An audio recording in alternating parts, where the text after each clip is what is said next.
करते हैं उनके बारे में क्या कहता है स्टेट ऑफ पाकिस्तान। और यकीन कीजिए स्टेट ऑफ पाकिस्तान के अंदर 3 ऐसे राइट्स भी एग्जिस्ट करते हैं माइनॉरिटीज के लिए जो पूरी दुनिया में किसी जगह पर एग्जिस्ट नहीं करते, जो सिर्फ पाकिस्तान में एग्जिस्ट करते हैं। और दुनिया का किसी और मुल्क में ये तीनों राइट्स इकट्ठे एक जगह पर एग्जिस्ट नहीं करते, ये सिर्फ पाकिस्तान में एग्जिस्ट करते हैं। वो कौन से राइट्स हैं, बात करेंगे उनके ऊपर। लेकिन फर्स्ट ऑफ ऑल अंडरस्टैंड कि हम इस पूरे कॉन्टेक्स्ट को समझेंगे किस तरह। हम समझेंगे इस सिनेरियो में कि माइनॉरिटी है क्या, और माइनॉरिटी राइट्स के लिए जब हम बात करते हैं तो पाकिस्तान के अंदर रिलीजियस माइनॉरिटीज की हम बात करते हैं तो उन लोगों की हम बात कर रहे हैं जो इस्लाम को फॉलो नहीं करते और किसी और दीन को फॉलो करते हैं। हम जो सेक्ट हैं हमारे विद इन इस्लाम, जो सेक्टेरियन चीजें हमारे पास मौजूद हैं, उनके राइट्स के बारे में बात हम माइनॉरिटी राइट्स के डिस्प्यूट में नहीं करेंगे क्योंकि वो माइनॉरिटीज में नहीं आते, राइट। वो सेक्टेरियन हमारे पास प्रॉब्लम्स हैं जो कि एक सेपरेट टॉपिक एग्जिस्ट करता है, उसको हम इसके अंदर कवर नहीं करेंगे। यानी अगर हजारा कम्युनिटी की बात कर ली जाए या और जितने भी हमारे पास जो सेक्टेरियन हमारे पास डिवाइड है, इस्माइलीज की बात कर ली जाए, ये सारे के सारे जो हमारे पास मौजूद हैं, जो सेक्टेरियन हमारे पास माइनॉरिटीज हैं, उनको हम इस टॉपिक में कवर नहीं करेंगे। उसके लिए एक सेपरेट टॉपिक जो है वो होगा। हम इसमें कवर करेंगे सिर्फ माइनॉरिटी राइट्स को, उन माइनॉरिटी राइट्स को जो कि सिर्फ पाकिस्तान में उन लोगों के लिए एग्जिस्ट करते हैं जो इस्लाम को फॉलो नहीं करते, किसी और दीन को फॉलो करते हैं। तो ये कॉन्टेक्स्ट जरा समझने की जरूरत है। ये पहला पॉइंट समझना था। अब दूसरे पॉइंट के ऊपर मैं आपको लेकर चलता हूं। अब स्टूडेंट गलती कहां पर करता है जब वो माइनॉरिटी राइट्स के बारे में बात करता है, जब वो माइनॉरिटीज पे बात करता है। तो let us understand this scenario. मैं आपके सामने एक सिनेरियो रखता हूं, उस सिनेरियो से आपको पूरे का पूरा आर्गुमेंट एक समझ आएगा जो मैं आपके सामने रन करना चाह रहा हूं। पाकिस्तान का जो कॉन्स्टिट्यूशन है उसका आर्टिकल 8 to 28, ये वो आर्टिकल्स हैं पाकिस्तान के कॉन्स्टिट्यूशन के जो फंडामेंटल राइट्स को डील करते हैं। फंडामेंटल राइट्स किसके? Fundamental rights of the individuals in Pakistan. Fundamental rights of the individuals, ठीक हो गया। हम fundamental rights of the individuals पे बात कर रहे हैं। अभी मैंने ये कहीं नहीं बताया आपको कि इसमें माइनॉरिटी के राइट्स कहां पर हैं, इसके अंदर मुस्लिम्स के राइट्स कहां पर हैं। लिखा हुआ है पाकिस्तान के कॉन्स्टिट्यूशन में fundamental rights of the people of Pakistan.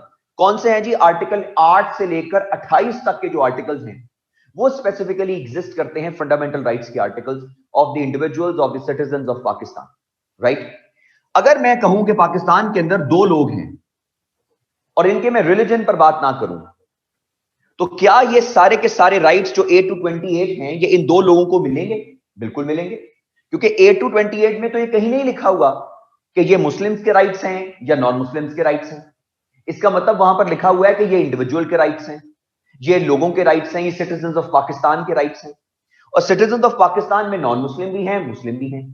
इसका मतलब ये हुआ कि आर्टिकल 8 to 28 ये जो फंडामेंटल राइट्स के आर्टिकल हैं ये माइनॉरिटी के राइट्स भी हैं और मुस्लिम्स के राइट्स भी हैं। ये इंडिविजुअल्स ऑफ पाकिस्तान के राइट्स हैं, ये सिटीजंस ऑफ पाकिस्तान के राइट्स हैं। ये मतलब नहीं है कि 8 to 28 में जितने राइट्स एग्जिस्ट करते हैं, जिसके अंदर राइट टू लाइफ है, जिसके अंदर राइट टू आपके पास एजुकेशन है, जिसके अंदर राइट टू फेयर ट्रायल है, जिसमें राइट जो फ्रीडम जो है वो टू एक्सप्रेस योरसेल्फ है, उसमें राइट टू इंफॉर्मेशन है, ये वो राइट्स हैं जो इंडिविजुअल्स ऑफ पाकिस्तान के राइट्स हैं। इसमें माइनॉरिटीज को सेपरेट नहीं किया गया और मुस्लिम्स को सेपरेट नहीं किया गया। यानी कि ये वो राइट्स हैं जो मुसलमानों के और नॉन मुस्लिम्स के इकट्ठे हैं। और इसके बाद जो एक्स्ट्रा राइट्स आगे मिलते हैं वो सिर्फ इंडिविजुअल जो आपके पास माइनॉरिटीज हैं उनके हैं। यानी जो इसके अलावा पाकिस्तान के कॉन्स्टिट्यूशन के अंदर अलग राइट्स लिखे हुए माइनॉरिटीज के लिए, वो माइनॉरिटीज को सिर्फ मिलेंगे, वो मुसलमानों को नहीं मिलेंगे। यानी जो article, for example article 36 of the constitution of Pakistan deals with the rights of minorities, ये माइनॉरिटीज को मिलेगा, ये मुस्लिम को राइट नहीं मिलेगा। यानी कि अब इस चीज को अंडरस्टैंड कीजिए कि पाकिस्तान के कॉन्स्टिट्यूशन के लिहाज से माइनॉरिटीज के पास राइट्स ज्यादा हैं, मुसलमानों के पास राइट्स कम है।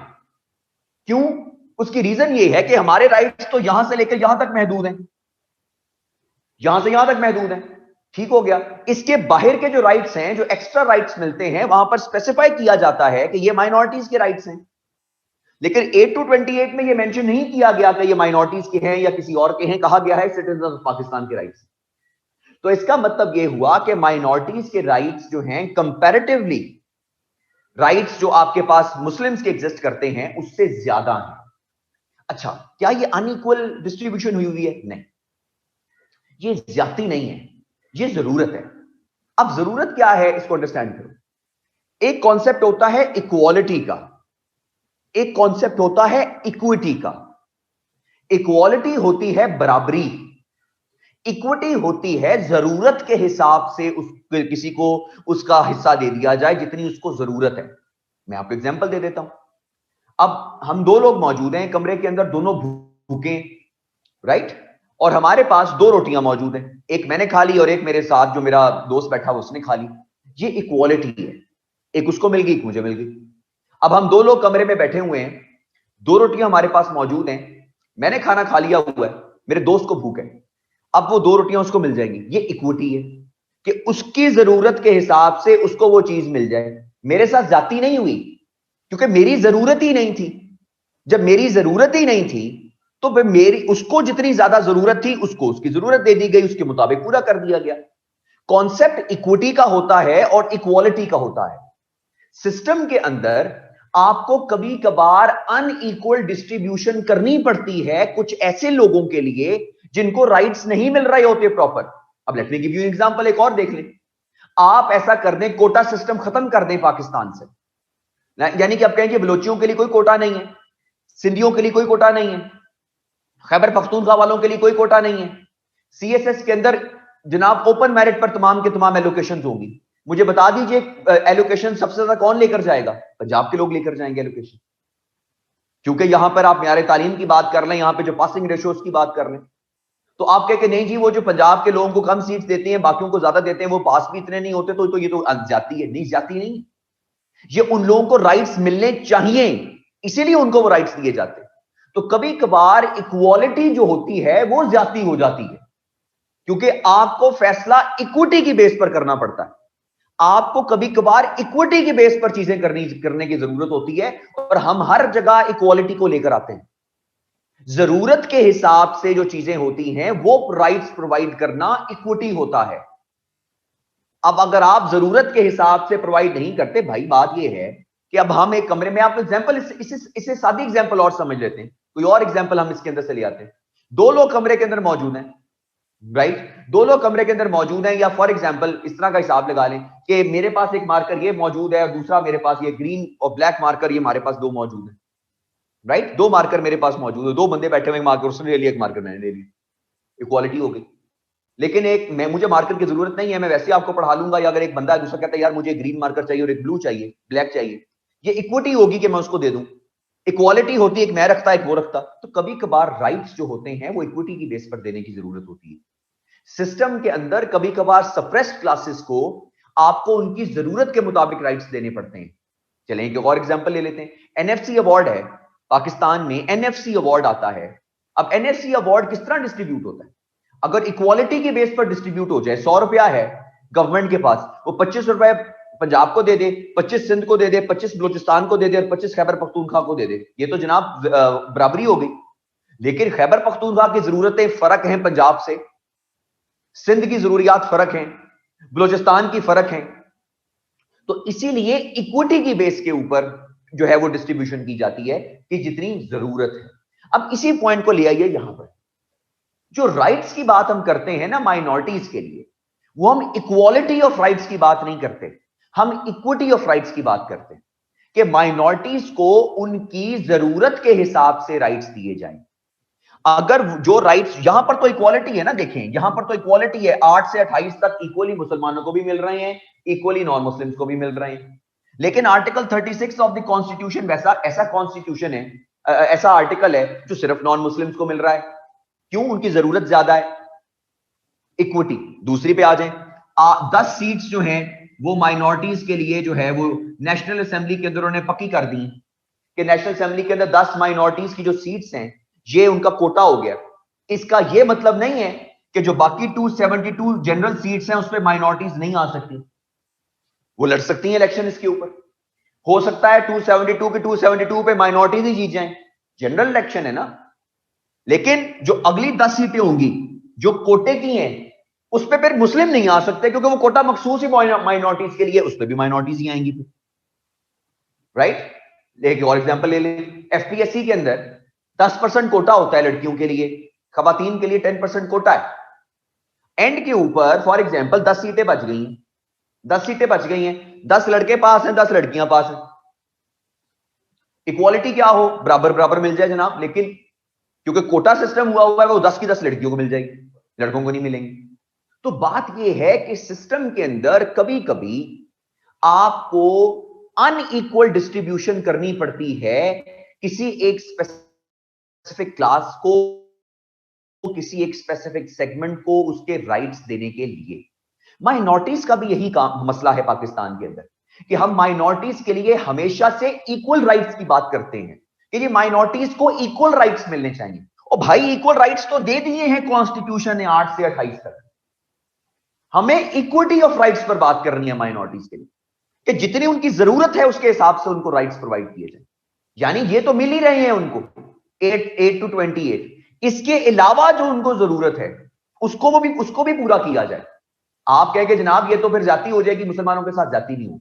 क्यों? क्योंकि उनकी जरूरत ज्यादा है, वो सिस्टम के अंदर रह रहे हैं, आप एक दूसरे सिस्टम में रह रहे हैं, उनकी जरूरत डिफरेंट है, उनको डिफरेंट राइट्स में प्रोवाइड करने की जरूरत है। तो इस कॉन्टेक्स्ट को जहन के अंदर रखकर आपने इस पूरे के पूरे क्वेश्चन को अंडरस्टैंड करना है। यानी जब हम माइनॉरिटी के राइट्स पे बात करेंगे, हम 8 to 28 के आर्टिकल्स को भी देखेंगे, इसके अलावा जो आर्टिकल्स माइनॉरिटीज के पास राइट्स एग्जिस्ट करते हैं उनको भी देखेंगे, और फिर मैं एंड पे आपको 3 वो राइट्स भी बताऊंगा जो राइट्स सिर्फ पाकिस्तान के अंदर एग्जिस्ट करते हैं। क्लियर हो गया जी? Let us start the rights of minorities. इसका थोड़ा सा बैकग्राउंड देखेंगे पहले, और फिर इसके बाद हम चलेंगे करंट डेवलपमेंट के ऊपर। ये 2 पॉइंट्स क्लियर हो गए हैं आप लोगों को? Is these 2 points clear? Are these 2 points clear?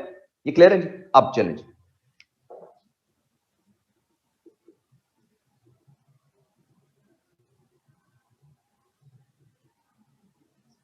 Historical perspective थोड़ा सा देख लीजिए माइनॉरिटी राइट्स के लिए। हम कायद-ए-आज़म मोहम्मद अली जिन्ना को एम्बेसडर ऑफ मुस्लिम हिंदू, जो हमारे पास कोऑपरेशन थी, मुस्लिम हिंदू यूनिटी थी, उसके नाम से भी याद रखते हैं कायद-ए-आज़म मोहम्मद अली जिन्ना को, ambassador of Hindu Muslim cooperation, ambassador of Hindu Muslim unity. Sarojini Naidu ने बड़ा ओपनली कहा था कायद-ए-आज़म मोहम्मद अली जिन्ना को।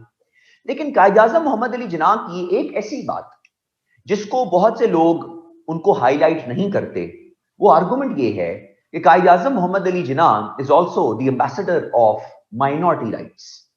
एम्बेसडर ऑफ माइनॉरिटी राइट्स सिर्फ मुसलमानों की बात नहीं कर रहा, कि जब मोहम्मद अली जिन्ना ने फ्रीडम मूवमेंट पर काम शुरू किया था तो फ्रीडम मूवमेंट के अंदर वो माइनॉरिटी राइट्स पर काम करते थे, मुसलमानों के साथ साथ वो तमाम माइनॉरिटीज के ऊपर भी काम करते थे। आप 1940 का जो लाहौर रेजोल्यूशन है, जिसको बाद में कांग्रेस ने पाकिस्तान रेजोल्यूशन का नाम दे दिया, वैसे तो पाकिस्तान रेजोल्यूशन थी नहीं, वो तो लाहौर रेजोल्यूशन थी, उसको अगर आप देख लीजिए, पढ़िए, उसके टोटल 4 पैराग्राफ हैं, 400 वर्ड हैं टोटल पूरे उसके। उसमें से जो चौथा पैराग्राफ है अगर आप उसको पढ़िए, उसके अंदर कायद-ए-आज़म मोहम्मद अली जिन्ना एडिक्वेट राइट्स फॉर माइनॉरिटीज की बात करते हैं। वो कहते हैं adequate rights for minorities in consultation with them. वहां पर लफ्ज मुस्लिम नहीं लिखा जाता, वहां पर माइनॉरिटीज की बात की जाती है कि यहां पर माइनॉरिटीज को राइट्स दिए जाएंगे। मुसलमानों के राइट्स पे बात नहीं हो रही, माइनॉरिटी के राइट्स पे बात हो रही। आप उठाकर देख लीजिए दिल्ली मुस्लिम प्रपोजल 1927 का, कि जिसके अंदर मोहम्मद अली जिन्ना ने ओपनली बात की थी कि अगर किसी प्रोविंशियल असेंबली में 3/4 majority of a specific community किसी बिल को रिजेक्ट कर दे तो वो बिल पास नहीं हो सकता। वो किसी भी माइनॉरिटी की बात कर रहे थे, वो कहते थे 3/4 मेजॉरिटी ऑफ एनी माइनॉरिटी, कोई भी, उसमें सिख भी आ जाते थे, उसमें मुसलमान भी आ जाते थे, उसमें क्रिश्चियंस भी आ जाते थे, सब आ जाते थे। तो मोहम्मद अली जिन्ना को हम ambassador of Hindu Muslim unity तो कहते हैं, लेकिन एम्बेसडर ऑफ माइनॉरिटी राइट्स, बहुत बड़े एम्बेसडर ऑफ माइनॉरिटी राइट्स वो एग्जिस्ट करते थे। इसकी एग्जांपल मैं आपको दे देता हूं। 11 अगस्त, ये हिस्टोरिकल पर्सपेक्टिव को अंडरस्टैंड कर रहे हैं। 11 अगस्त 1947 को जब पाकिस्तान की जो कानून साज असेंबली है, जिसको हम अंग्रेजी के अंदर कॉन्स्टिट्यूंट असेंबली ऑफ पाकिस्तान कहते हैं, उसकी जब पहली मीटिंग हुई थी, तो मोहम्मद अली जिन्ना ने अपनी पहली मीटिंग के अंदर, अपनी स्पीच के अंदर, as the governor general of Pakistan, अपनी पहली स्पीच के अंदर जो 2 पैराग्राफ्स बोले थे, इंतहाई खूबसूरत पैराग्राफ, क्लियर कर देते हैं पाकिस्तान की पॉलिटिक्स को माइनॉरिटी राइट्स के लिए। वो पैराग्राफ्स में मोहम्मद अली जिन्ना क्या बोलते हैं, सुनिए। वो कहते हैं, you are free to go to your temples, you are free to go to your mosques or any other places of worship in this state of Pakistan. You may belong to any religion or caste or creed, that has nothing to do with the business of the state. Open rights of minorities के लिए open बात कर रहे हैं मोहम्मद अली जिन्ना। एक और जगह भी इसी के साथ नीचे वो क्या कहते हैं, now I think we should keep that in front of us as our ideal, and you will find that in course of time that Hindus would cease to be Hindus and Muslims would cease to be Muslims, not in the religious sense, because that is the personal faith of each individual, but in the political sense as the citizens of Pakistan. हम political sense as a citizen of Pakistan के अंदर Hindus को Hindus के तौर पे deal नहीं करेंगे, उनको इंडिविजुअल ऑफ पाकिस्तान के तौर पे डील करेंगे। मुस्लिम्स को एज अ मुस्लिम डील नहीं करेंगे, as a individual of Pakistan deal करेंगे, राइट। क्रिश्चियंस को एज अ क्रिश्चियन डील नहीं किया जाएगा, सिखों को एज अ सिख डील नहीं किया जाएगा, as individual of Pakistan deal किया जाएगा। इसीलिए ये राइट्स जो आपके पास 8 to 28 में हमने लिखे थे, वो इंडिविजुअल्स ऑफ पाकिस्तान के राइट्स हैं। वो आपको डिस्ट्रीब्यूट नहीं होते on the basis of your religion, क्योंकि ये आपका बेसिक जो आइडिया, जहां से आप स्टार्ट हुए हो, पूरा पाकिस्तान जहां से स्टार्ट हुआ है, ये बेसिक आइडिया वहां से जनरेट हुआ है कि जनाब यहां पर आपको माइनॉरिटी को राइट्स देने पड़ेंगे। तो हिस्टोरिकल पर्सपेक्टिव की अगर हम बात करें कि क्रिएशन ऑफ पाकिस्तान जो है, वो क्रिएशन ऑफ पाकिस्तान, पहली बात जो है, it's no more than a miracle. ये यकीन कीजिए कि इट्स अ बिग मिरेकल जो पाकिस्तान जो है आपके पास जो है मार्ज़े वजूद के अंदर आता है। लेकिन उसके अंदर जब Mohammad Ali Jinnah the founding father of Pakistan, वो कहते हैं कि minority rights will be provided, तो इसका मतलब है कि your essence, your base was already set on the 11th of August 1947 के जब आपकी मीटिंग हुई आपकी कॉन्स्टिट्यूंट असेंबली की, जहां पर कहा गया कि यहां पर जो है माइनॉरिटी को राइट्स दिए जाएंगे। उसका मतलब कि बेसिस आपकी बिल्कुल सेट थी। लेकिन अनफॉर्चुनेटली जो करंट सिनेरियो चल रहा है हमारे मुल्क के अंदर, उसमें माइनॉरिटीज को जो राइट्स हैं, वो हमें पता है और आपको भी पता है और मुझे भी पता है कि वो माइनॉरिटीज को कितने राइट्स जो है हम प्रोवाइड करते हैं। ये वही मुल्क है कि जहां से आपने अब इसको बनने से पहले, यानी 14 अगस्त को जब ये आजाद हुआ, उसके बनने से 3 दिन पहले जब आपकी कॉन्स्टिट्यूंट असेंबली की मीटिंग हुई, तो वहां पे भी माइनॉरिटी राइट्स के लिए बात की गई और ये एक सारा कॉन्सेप्ट स्टार्ट हुआ। ये वो मुल्क है कि जिसके फाउंडिंग फादर ने हमेशा से माइनॉरिटी राइट्स के लिए बात की, लेकिन हम जो आजकल कर रहे हैं माइनॉरिटीज के साथ, वो मुझे भी पता है और आपको भी पता है। खैर, बात इसको देखेंगे, सोल्यूशंस भी देखेंगे इसके सारे के सारे, लेकिन हिस्टोरिकल पर्सपेक्टिव के अंदर आप जो है वो 1927 के दिल्ली मुस्लिम प्रपोजल्स को भी लिख सकते हैं। आप इसके बाद जो है वो 11th August 1947 की जो कॉन्स्टिट्यूंट असेंबली की मीटिंग थी मोहम्मद अली जिन्ना ने, जिसके अंदर स्पीच की थी, उसको भी आप रेफर कर सकते हैं हिस्टोरिकल पर्सपेक्टिव के अंदर, कि माइनॉरिटीज के लिए जो राइट्स हैं वो हमेशा से the founding father of Pakistan के ज़हन के अंदर थे कि माइनॉरिटीज को इक्वल राइट्स मिलेंगे, इक्वल अपॉर्चुनिटीज मिलेंगी सारे के सारे सिनेरियो में। अब आते हैं, बात करते हैं द राइट्स ऑफ माइनॉरिटीज इन पाकिस्तान के अंदर, कि हमारे पास इस मुल्क में माइनॉरिटीज के लिए कौन कौन से राइट्स जो हैं वो मौजूद हैं। इनमें से कुछ राइट्स जो हैं अब लिखते जाएंगे, इनको जरा आप अंडरस्टैंड कर लीजिए कि वो कौन कौन से राइट्स जो हैं आपके पास एग्जिस्ट करते हैं, उसको हम देखते जाएंगे जी इंशाल्लाह साथ साथ। Let us start from the very first point जी। Article 9 of the constitution deal करता है, यानी कि अब हम डील कर रहे हैं माइनॉरिटी राइट्स को। माइनॉरिटी राइट्स इन पाकिस्तान कौन कौन से हैं, लिस्ट ऑफ माइनॉरिटी राइट्स कह लें या इसको एक्सप्लेन करने के लिए आप बना लें जी, कौन कौन सी लिस्ट है हमारे पास। नंबर 1 जी, article 9 of the constitution of Pakistan जो है वो डील करता है आपके पास सिक्योरिटी ऑफ अ पर्सन को। Security of a person, it is the job of the state to provide the security to every individual in Pakistan irrespective of their caste, creed or religion. Caste, creed and religion, right? 11th August 1947. It is the responsibility of the individuals in responsibility of the state to provide the security to the individuals in Pakistan irrespective of their caste, creed or religion. इसके अंदर minorities भी आती हैं, इसके अंदर Muslims भी आते हैं. तो पहला right minorities का क्या है कि they should be provided security. और सिक्योर जो है माइनॉरिटीज हैं इस मुल्क के अंदर. हमारे पास जो है वो इतने वाकयात जो हैं आते हैं कि जिसके अंदर माइनॉरिटीज को बगैर कोई राइट प्रोवाइड किए उनको मार दिया जाता है या उनको उनके राइट्स को सप्रेस कर दिया जाता है eight the end of the day. खैर, ये पहला आर्गुमेंट आपके ज़हन के अंदर आना चाहिए कि this is the first point that you need to understand that the first right that the minorities have in Pakistan is the right of security. They should feel secure as a citizen of Pakistan. They should not feel secure as a Christian, as a Sikh, as a Hindu, or any other religion that they follow. They should feel secure being the citizen of Pakistan. Article 9 पे बात हो रही थी. अब आते हैं जी Article 10 के ऊपर. Article 10 of the Constitution है जी, safeguard from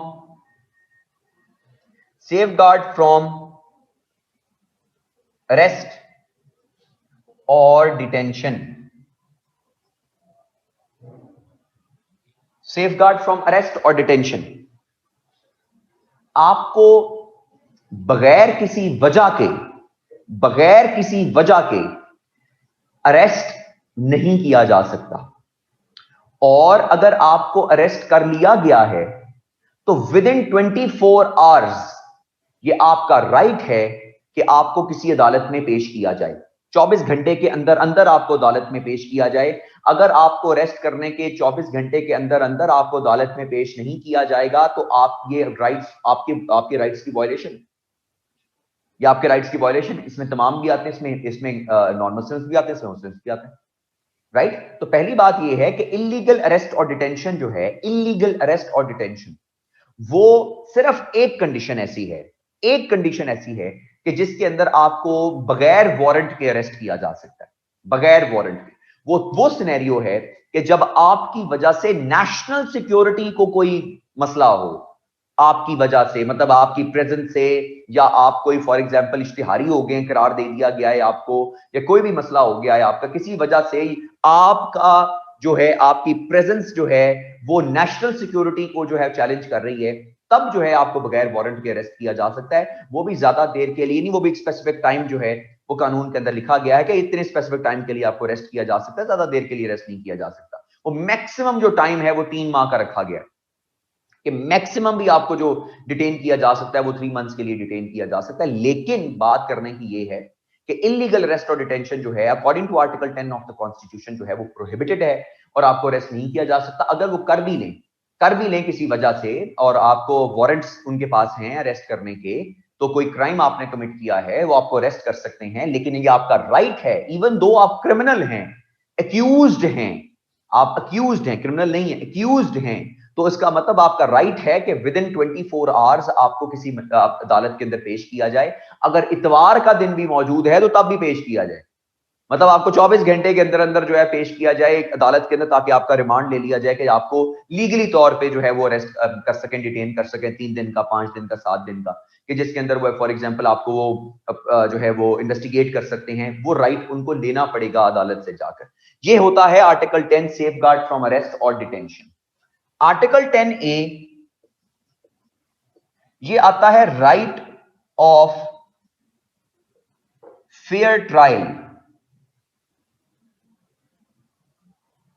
right of fair trial, right of fair trial ये आर्टिकल 10A है. 10A,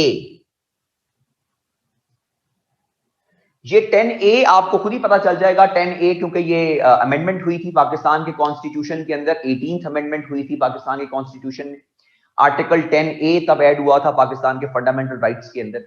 इसका मतलब है राइट टू फेयर ट्रायल. आपको फेयर ट्रायल प्रोवाइड किया जाएगा. It is your right that you should be provided a fair trial. यानी आपको पूरा मौका दिया जाएगा कि आप अपने आप को सच्चा साबित कर लें, आप अपने आप को बेगुनाह साबित कर लें. लेकिन अगर फॉर एग्जांपल आपको सप्रेस करके कोर्शन के जरिए यानी फोर्स के जरिए आपके ऊपर मुकदमा चलाया जा रहा है, या आपको जो है बाय फोर्स कुछ जो है आपके बारे में किया जा रहा है, आपका ट्रायल आपका नहीं हो रहा, तो it is the violation of your right, that is article 10A. So it is your right that you should be provided the right of fair trial, और right of fair trial जो है वो आपके पास ultimately जो है वो आपका right है, even though you have been accused of a specific crime, वो किसी भी क्राइम के अंदर आप अक्यूज्ड हैं। अब let me give you an example.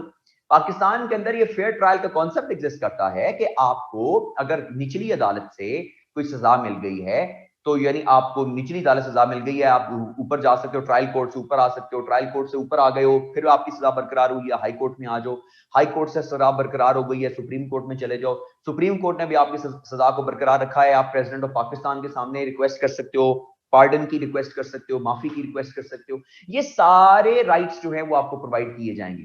लेकिन अगर कहने का मकसद ये है कि आपको कोई राइट इसमें प्रोवाइड नहीं किया जाता, राइट, तो ये फिर आपके राइट ऑफ फेयर ट्रायल की खिलाफ वर्जी है। इवन दो आप अक्यूज्ड भी हो, इवन दो आप जो मर्जी हो, आपको सजा हो भी गई है निचली अदालत से, ये आपका राइट है कि आपको जो है ऊपर जो है अदालत के अंदर आपको राइट ऑफ फेयर ट्रायल मिले, आपको प्रॉपर जो है ऊपर अपनी अपील करने का मौका जो है प्रोवाइड किया जाए। और ये भी आपके पास राइट ऑफ फेयर ट्रायल के अंदर लिखा जाता है कि अगर खुदा न खास्ता आप इस काबिल नहीं हैं कि आप अपना को वकील कर सकें, तो गवर्नमेंट आपको वकील प्रोवाइड करती है कि चलें जी आप वकील ले लें और आपके बिहाफ के ऊपर केस लड़ लेगा।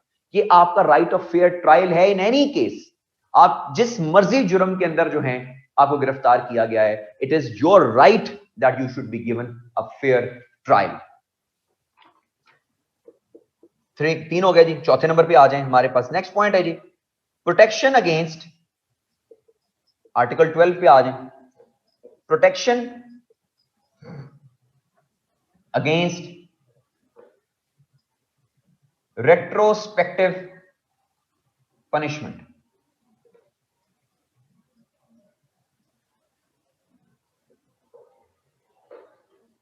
Protection against retrospective punishment.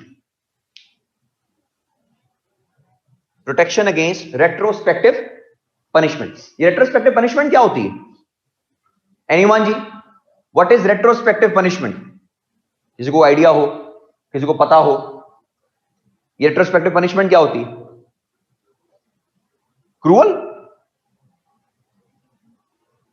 नहीं, डबल पनिशमेंट नहीं होती। डबल पनिशमेंट दूसरी है, वो आपके पास दूसरा नेक्स्ट आर्टिकल 13 डील करता है। रेट्रोस्पेक्टिव पनिशमेंट जब क्राइम होगा तभी पनिशमेंट दी जाएगी, हैं?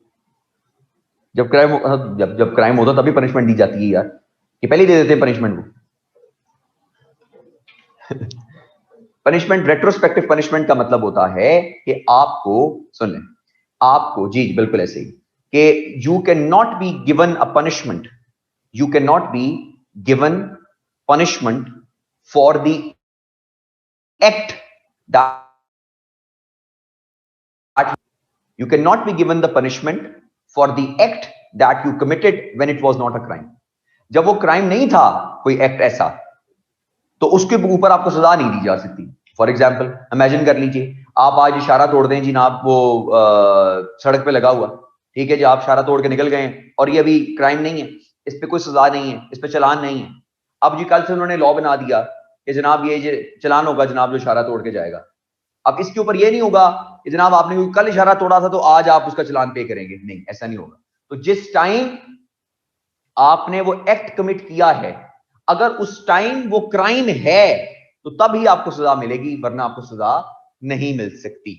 तो प्रोटेक्शन अगेंस्ट रेट्रोस्पेक्टिव पनिशमेंट ये बेसिकली आपके पास होता है। तो आप इसको लिख सकते हैं, an act that was not punishable, an act that was not punishable when it was committed, an act that was not punishable when it was committed। ठीक है जी, तो ये उसके ऊपर आपको सजा जो है बेसिकली नहीं दी जाती जी। Kite flying is a crime, now it wasn't in the past, so we can't be punished for flying kites in the past. जी बिल्कुल, वो कहें जनाब आपने पास्ट के अंदर जनाब गुड़ियां उड़ाई हैं, हमने देखा था आपको सीसीटीवी फुटेज के अंदर कि आप जनाब वो छत पे जाके गुड़ियां उड़ा रहे थे, तो आपने पास्ट में गुड़ियां उड़ाई हैं तो आपको अब सजा मिलेगी, ऐसा नहीं होगा, राइट। तो कोई भी ऐसा काम, कोई ऐसा एक्ट जो उस टाइम क्राइम ना हो, जिस टाइम आपने वो कमिट किया हो, आपको उस चीज के बारे में सजा नहीं दी जा सकती, राइट। ये आपके पास प्रोटेक्शन अगेंस्ट रेट्रोस्पेक्टिव पनिशमेंट है, क्योंकि लॉ के बारे में जरा समझ लीजिए, लॉ हमेशा प्रोस्पेक्टिव होता है, मतलब बाद में अप्लाई होगा। प्रोस्पेक्टिव, 12 बजे पेट्रोल की प्राइस बढ़ गई, उन्होंने कहा कि 12 बजे के बाद 2 रुपए पेट्रोल की प्राइस बढ़ जाएगी। अब वो दो जो प्राइस बढ़ी है वो 12 बजे के बाद बढ़ी है। अगर आपने 11 बजे पेट्रोल डलवाया है तो इसका ये मतलब नहीं है कि वो आपको फोन करेंगे कि सर आप पेट्रोल डलवा के गए थे तो प्राइस बढ़ गई तो 2 रुपए वापस करेंगे आके हमारे और दे हमें, ऐसा नहीं होगा। तो जिस टाइम वो होगा उसी टाइम वो इंप्लीमेंट होगा। क्लियर हो गया जी? आर्टिकल 12 आपके पास आ गया। इसके अलावा आपके पास दूसरा जो है आर्टिकल 11। आर्टिकल 11 वैसे तो पहले आना था, वो स्लेवरी एंड फोर्स्ड लेबर है। Slavery and forced labour, slavery and forced labour, जिसके अंदर आपके पास ह्यूमन राइट्स ट्रैफिकिंग भी आ जाती है, सॉरी ह्यूमन ट्रैफिकिंग भी आ जाती है।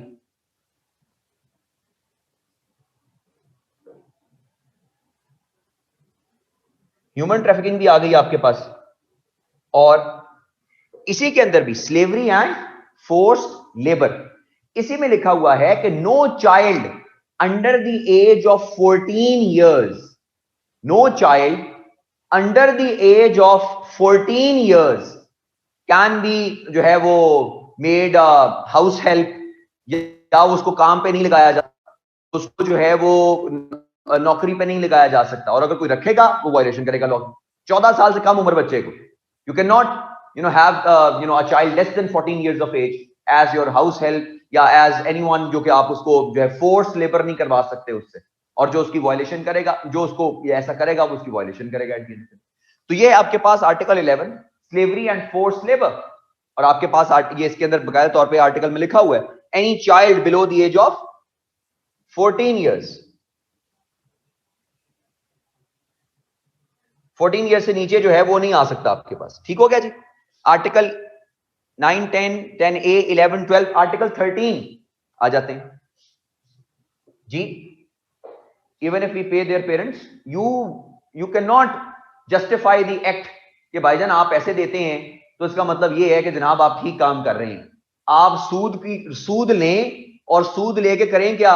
सूद लेके लोगों को बांटना शुरू कर दें, अपने पास ना रखें, सूद बांटना शुरू कर देंगे। सर मैं तो सूद बांट रहा हूं, ये जो चीज गलत है वो गलत है।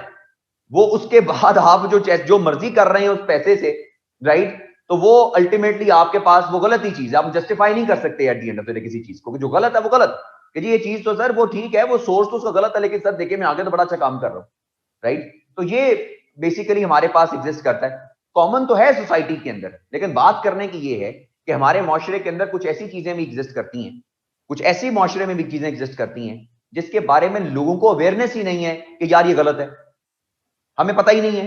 चलो माइनॉरिटीज को तो उनके बेचारों के राइट्स पता ही नहीं है, हमें अभी अपने राइट्स नहीं पता, हमें राइट्स तो चले छोड़, दूसरी बात है ऑब्लिगेशंस भी नहीं पता हमें अपनी, कि ये हमारी ऑब्लिगेशंस भी एग्जिस्ट करती हैं, सारी की सारी चीजें, राइट। तो ये कुछ चीजें हैं, हमारी ऑब्लिगेशंस भी एग्जिस्ट करती हैं, वो ऑब्लिगेशंस भी पूरी करने की जरूरत होती है, और राइट्स भी। और मैं आपको एक और बात बताऊं, राइट्स आप ओपनली तब मांग सकते हैं, ये बात याद रखिएगा जहन के अंदर, ये बेशक आप वायलेशन भी करें लॉज की, खैर है कोई बात नहीं, लेकिन जमीर के अंदर ये बात आपके जहन में जरूर होनी चाहिए, जमीर आपका जरूर मलाल करेगा इस चीज के ऊपर, गौर से सुनिएगा। राइट्स आप तब प्रॉपर डिमांड कर सकते हैं जब आप अपने प्रॉपर ऑब्लिगेशंस फुलफिल कर रहे हो।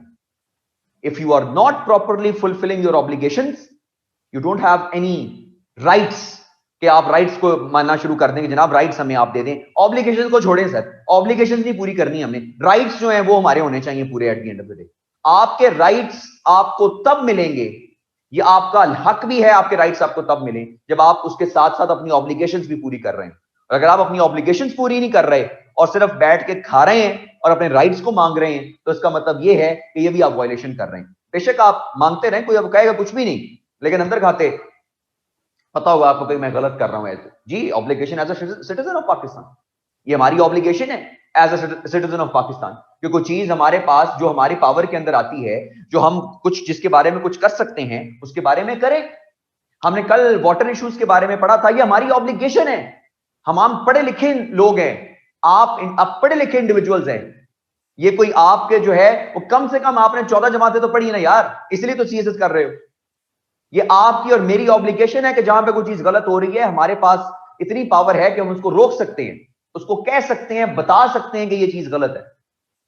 लेकिन हमारे जहन के अंदर मेजॉरिटी लोग ये कहते हैं हमारी कोई नहीं सुनता, हमारी कोई नहीं सुनेगा। ये हमने पहले ही अज्यूम कर लिया हुआ कि हमारी कोई नहीं सुनेगा, राइट? तो आप उनको कहें, अगर वो नहीं चीज फुलफिल होती, खत्म हो गई बात। आपका काम था कहना, आपने अपनी ऑब्लिगेशन पूरी कर दी है। जहां पर हाथ से रोक सकते हैं हाथ से रोक लें, जहां से आप जुबान से रोक सकते हैं जुबान से रोक लें, और नहीं भी रोक सकते तो दिल में बुरा जान लें। किसने कहा था? रसूल ने कहा था। हदीस है आपके पास कि जिस चीज को हाथ से रोक सकते हो रोक लो, जुबान से रोक सकते हो रोक लो, नहीं कर सकते तो कम से कम दिल में बुरा जान लो कि हाँ यार ये बुरी चीज है, ये गलत चीज है।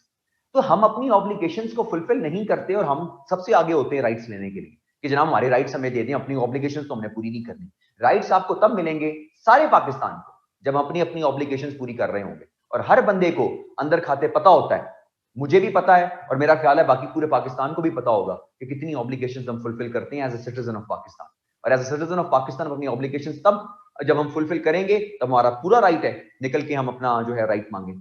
ये इलेक्शन करने के लिए हमारी ऑब्लिगेशन है कि हम जाके वोट डालें। 50% हमारा टर्नआउट होता है, 50% लोग वोट नहीं डालते और फिर जनाब कहते हैं जनाब गवर्नमेंट करप्ट हो गई, पता नहीं इमरान खान को कौन ले आया, पता नहीं जरदारी को कौन ले आया, पता नहीं नवाज शरीफ को कौन ले आया। भाईजान आप हिलते जाके वोट डालते तो ये ना आता, आप किसी और को डाल लेते वोट। नहीं, हमारे एक वोट से क्या होना है? बाकी 50 ने भी यही सोचा था कि हमारे एक वोट से क्या होना है, वो सारे सोच के जनाब वो आगे से आगे चले पड़े। तो बात ये है कि आप अपनी ऑब्लिगेशंस तो हम फुलफिल कर नहीं रहे as a citizen of Pakistan, और ऑब्लिगेशंस फुलफिल नहीं कर रहे और राइट्स लेने के लिए हम सबसे आगे होते हैं कि जनाब ये हमारे राइट्स एग्जिस्ट करते हैं, हमारी ये चीजें एग्जिस्ट करती हैं। राइट्स एग्जिस्ट करते हैं इस मुल्क के अंदर, लेकिन भाई ऑब्लिगेशंस भी होती हैं साथ साथ, सिर्फ राइट्स पे नहीं जिंदा रहना होता, ऑब्लिगेशंस भी फुलफिल करनी होती हैं आपने। खैर आर्टिकल 13 पे बात कर लेते हैं। आर्टिकल 13 क्या कहता है? आर्टिकल 13 कहता है protection from double punishment. Protection from double punishment.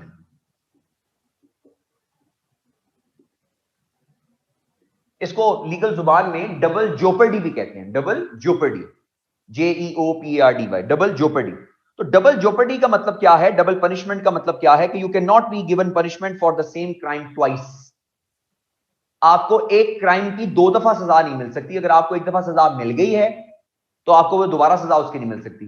कि फॉर एग्जांपल आप कहेंगे जनाब आपको एक दफा सजा मिल गई लेकिन हमें रियलाइज हुआ कि आपको सजा कम मिली है, ठीक है, अब आपको दोबारा सजा मिलेगी, ऐसा नहीं हो सकता। You can't be given punishment for the same crime twice. ये आपके पास प्रोटेक्शन फ्रॉम डबल पनिशमेंट के हमारे पास आर्टिकल जो एग्जिस्ट करता है, article 13 of the constitution of Pakistan इसको डील करता है। ठीक है जी। Article 14, inviolability, inviolability of the dignity, inviolability of the dignity of individual। Article 14 of the Constitution of Pakistan।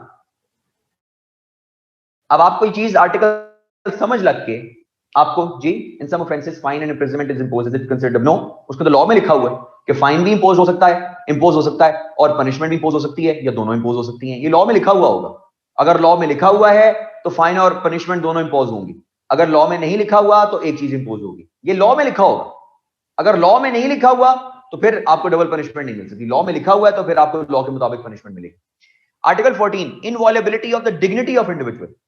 ये वो आर्टिकल है, आर्टिकल 14, जो रोकता है आपको कैपिटल पनिशमेंट देने से। अवाम के सामने जो सरेआम फांसी की बातें होती है ना, ये वो आर्टिकल है 14 जो रोकता है सरेआम फांसी से। Inviolability of the dignity of the individual. हमें जुर्म से नफरत करनी चाहिए। हम मुजरिम से नफरत करते हैं, हमें जुर्म से नफरत नहीं है, हमें मुजरिम से नफरत है। Eight the end of the day problem ये है कि आपके पास जो भी आप कहें जी सरेआम फांसी दे दें जी, उसको फलां कर दें जी, ये कर दें जी, वो कर दें, फलां कर दें, ठीक है जी, आपका राइट है, आप सेंटिमेंट्स में आ गए हुए हैं, आपके सेंटिमेंट्स की कदर है, आपके सेंटिमेंट्स गलत नहीं है। शायद जो है वो बाकी ज्यादा आपसे भी ज्यादा को सेंटिमेंटल हो इस मामले के अंदर, जिस मामले के अंदर हम सेंटिमेंटल जो होने की कोशिश करते हैं। लेकिन इसका यह मतलब नहीं है कि कुछ ऐसी चीजों को हम भूल जाएंगे जो चीजें हमारे पास लिखी हुई पड़ी। डिग्निटी ऑफ द इंडिविजुअल जो है उसको आप एब्रोगेट नहीं कर सकते। Inviolability of the dignity of the individual. बड़े लोग आपके पास आज ऐसे भी एग्जिस्ट करते हैं जो कैपिटल पनिशमेंट के खिलाफ है जो है दुनिया के अंदर। वो कैपिटल पनिशमेंट नहीं देना चाहते, वो कहते कैपिटल पनिशमेंट जो है वो इनह्यूमेन होती है। कैपिटल पनिशमेंट, बड़े लोग हैं जो कैपिटल पनिशमेंट के खिलाफ हैं, और जो मेजर आर्गुमेंट क्या देते हैं वो कैपिटल पनिशमेंट के बारे में, वो कहते हैं you're killing a person to tell the world that killing was wrong. You're killing a person to tell the world that killing was wrong. आपने भी वही काम कर रहे हो ना जो वो काम वो कर रहा था eight the end of the day. तो जरूरत इस चीज की है कि आपको एक पूरे का पूरा सिस्टम डेवलप करने की जरूरत है जिसके अंदर हम सर्टेनिटी ऑफ पनिशमेंट पे फोकस करें, सेवियरिटी ऑफ पनिशमेंट पे फोकस ना करें।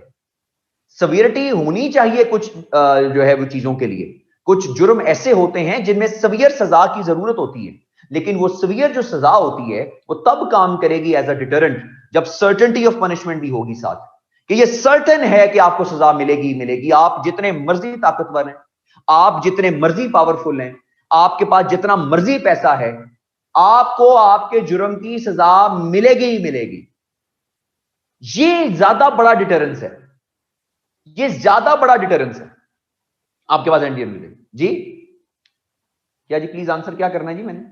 Is hanging in public capital punishment और is even simple hanging considered capital punishment? जी जी, कैपिटल पनिशमेंट का सजा ऐसे ही होता है भाई। कैपिटल पनिशमेंट का मतलब होता है मौत की सजा। वो आप टीका लगा के करो, अब फायरिंग स्क्वाड के सामने करो, हैंगिंग करो, जैसे मर्जी करो, कैपिटल पनिशमेंट को कैपिटल पनिशमेंट ही कहते हैं यार। वो उसकी तरीके फर्क हो सकते हैं, और वो जैसे मर्जी हो, वो आपके पास मौत की सजा को कैपिटल पनिशमेंट कहते हैं, वो जैसी भी मर्जी हो वो ऐसे ऐसे ही आता है आपके पास। सर बट ये तो इस्लामिक पनिशमेंट से क्लैश नहीं करेगा, लाइक रेप्स। इस्लामिक पनिशमेंट की जो हम बात करते हैं, देखिए मेरी बात सुनो, मैं आपको सीधी बात बताऊं, लॉजिक को अंडरस्टैंड करें। इस्लामिक पनिशमेंट्स जो हैं वो डिफरेंट हैं than the punishments that are imposed in Pakistan. आप चलें, आपकी इंफॉर्मेशन के लिए आपको बता देता हूं, Pakistan is the only country in the world जिसमें 27 crimes are punishable by death. कितने? 27 crimes are punishable by death. आप तो सिर्फ एक बात कर रहे हैं, 27 जुर्म है पाकिस्तान में जो पनिशेबल बाय डेथ है। मैं आपको दो जुर्म ऐसे बताता हूं, आप हैरान हो जाएंगे कि पाकिस्तान में ये भी पनिशेबल बाय डेथ।